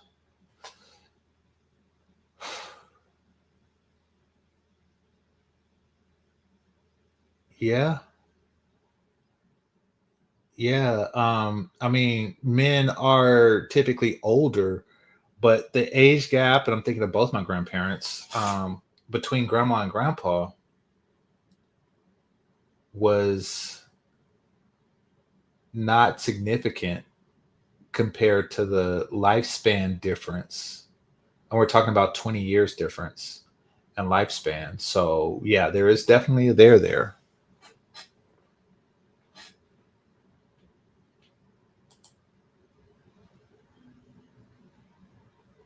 And James Earl Jones was not a picture of health. And neither is because every now and again there's somebody out there that people think should be dead. And James Earl Jones was that person until he actually died. Like before it happened, there was like news articles saying, James Earl Jones is dead, and it turned out it was fake. And there's a white dude that they do that to as well. His name is John Goodman. And I do wonder how he's alive too, but I guess that's the white wife effect. These guys are not, nor have they ever. He's only 73. He's only 73. Okay. So he probably, he's married to a white woman, so he got another 20 years.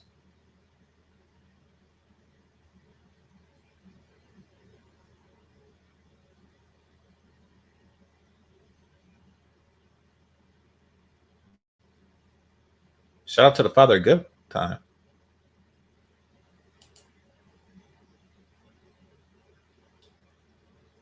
We should open up a comedy club in Oakland in a few years. I'll never forget. This was like the 90s, early 2000s, when Steve Harvey's lame ass came to Oakland with his fucking bumpkin bullshit. And he got booed off stage and somebody threw a liquor bottle at him. I'll never forget that shit.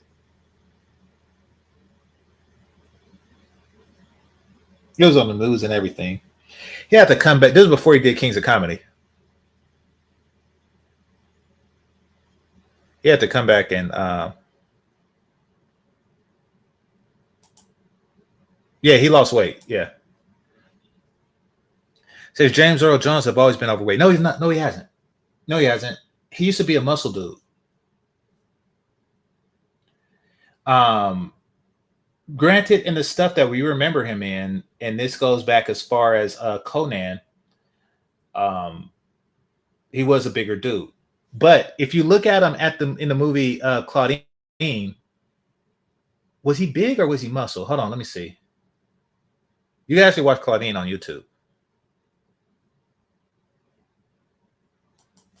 But I think he was a muscle dude. He was like a green-eyed muscle dude. Hold on.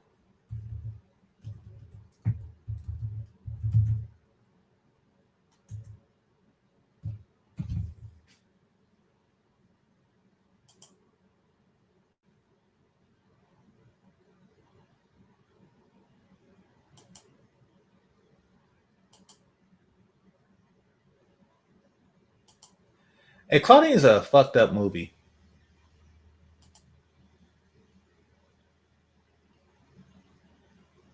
Okay, so he wasn't. Yeah, he wasn't like he was just big. He wasn't fat or. I'm looking at Claudine right now. Here, I'll show you. He wasn't fat or like a super muscle dude. He was like a smaller Dennis Sperling type build. Here, let me get to the scene where he's here. Okay. I'll share that with you.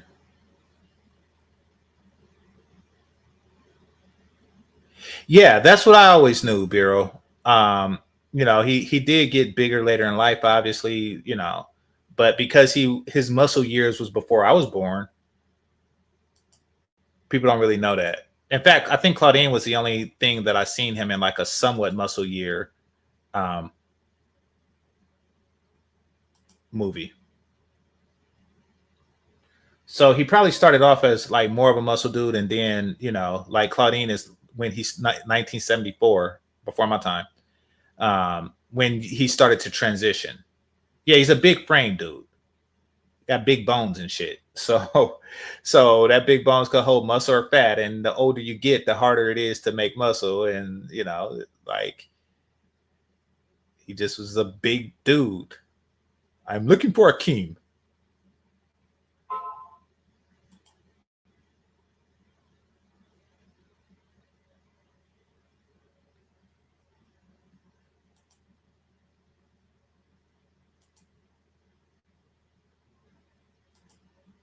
Your voice don't go away. Your voice don't go away. You can make money off that.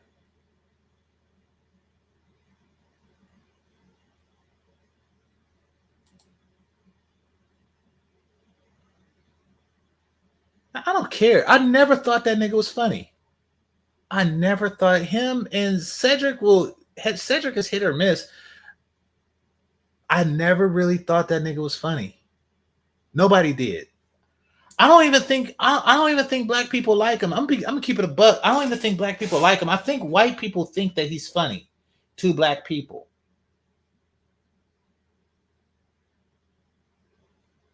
That's what I think. I think he's not funny. I thought his show was lame. And then come to find out that he stole the idea of the show from the homie Mark Curry. He took Hanging with Mr. Cooper and he just made Steve Harvey's show. And he gets more support because white people think he's funny.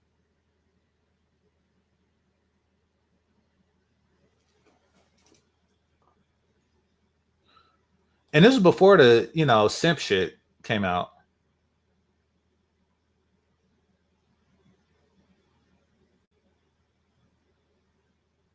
He played Jack Johnson in The Great White Hope. He was not a little dude. Well, I mean, was he a muscle dude or was he a fat nigga?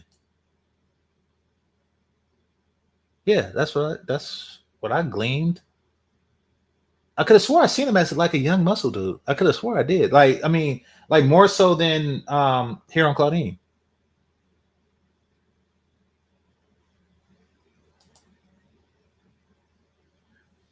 D.L. Hughley, neither, yeah.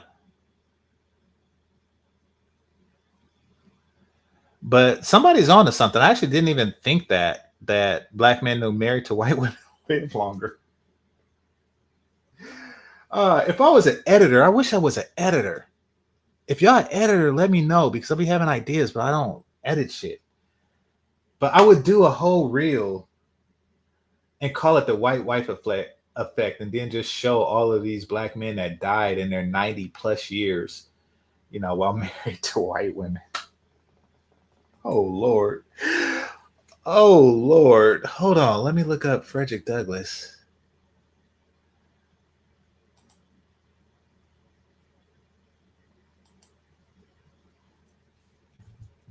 How old was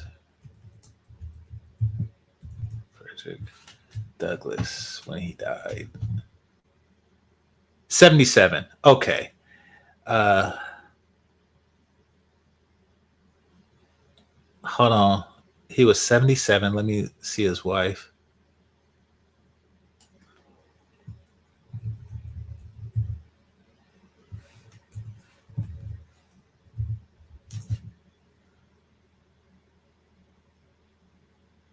Okay, so it looks like he started off married to a black woman. Well, obviously married to a black woman. And then the other one is either mulatto or white.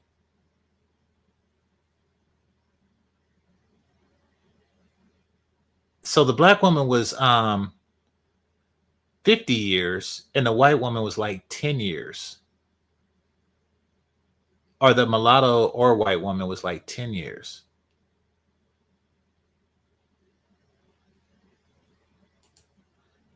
I'm willing to bet that the black woman probably died first and then he just remarried. I don't think he just divorced a woman after 50 years.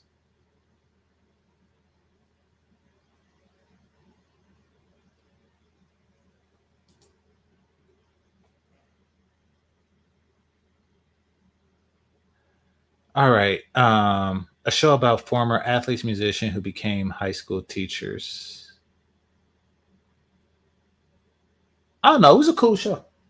It was a cool show. I mean, it had like, because Different World was just closing down, and it took Holly Robinson Peete, who's a very attractive woman, took some of the Different World actors, and it took Raven Simone from Cosby Show, which was shutting down. Took place in my hometown. I actually seen him. He would be at certain things when I was young. He's like a local celebrity. So when we would have, I used to be in parades. Because I was in ROTC and Boy Scouts and stuff like that. So I would see him there from time to time. He was a radio personality too.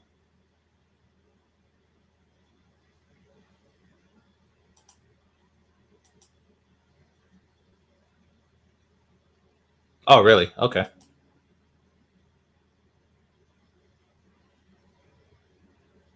Okay. So, yeah. Well, he spent like 10 years with a light-skinned or a white woman. But y'all should definitely read my My Bondage, My Freedom. I recommend every black man reads that.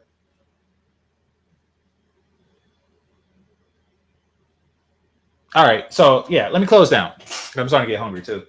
All right, so I want to thank Cash App Super Chats, managers, moderators, those who are listening silently, and those participating in the chat. Hit that like button on your way out. This is GameChanger 00100. Game over. Peace.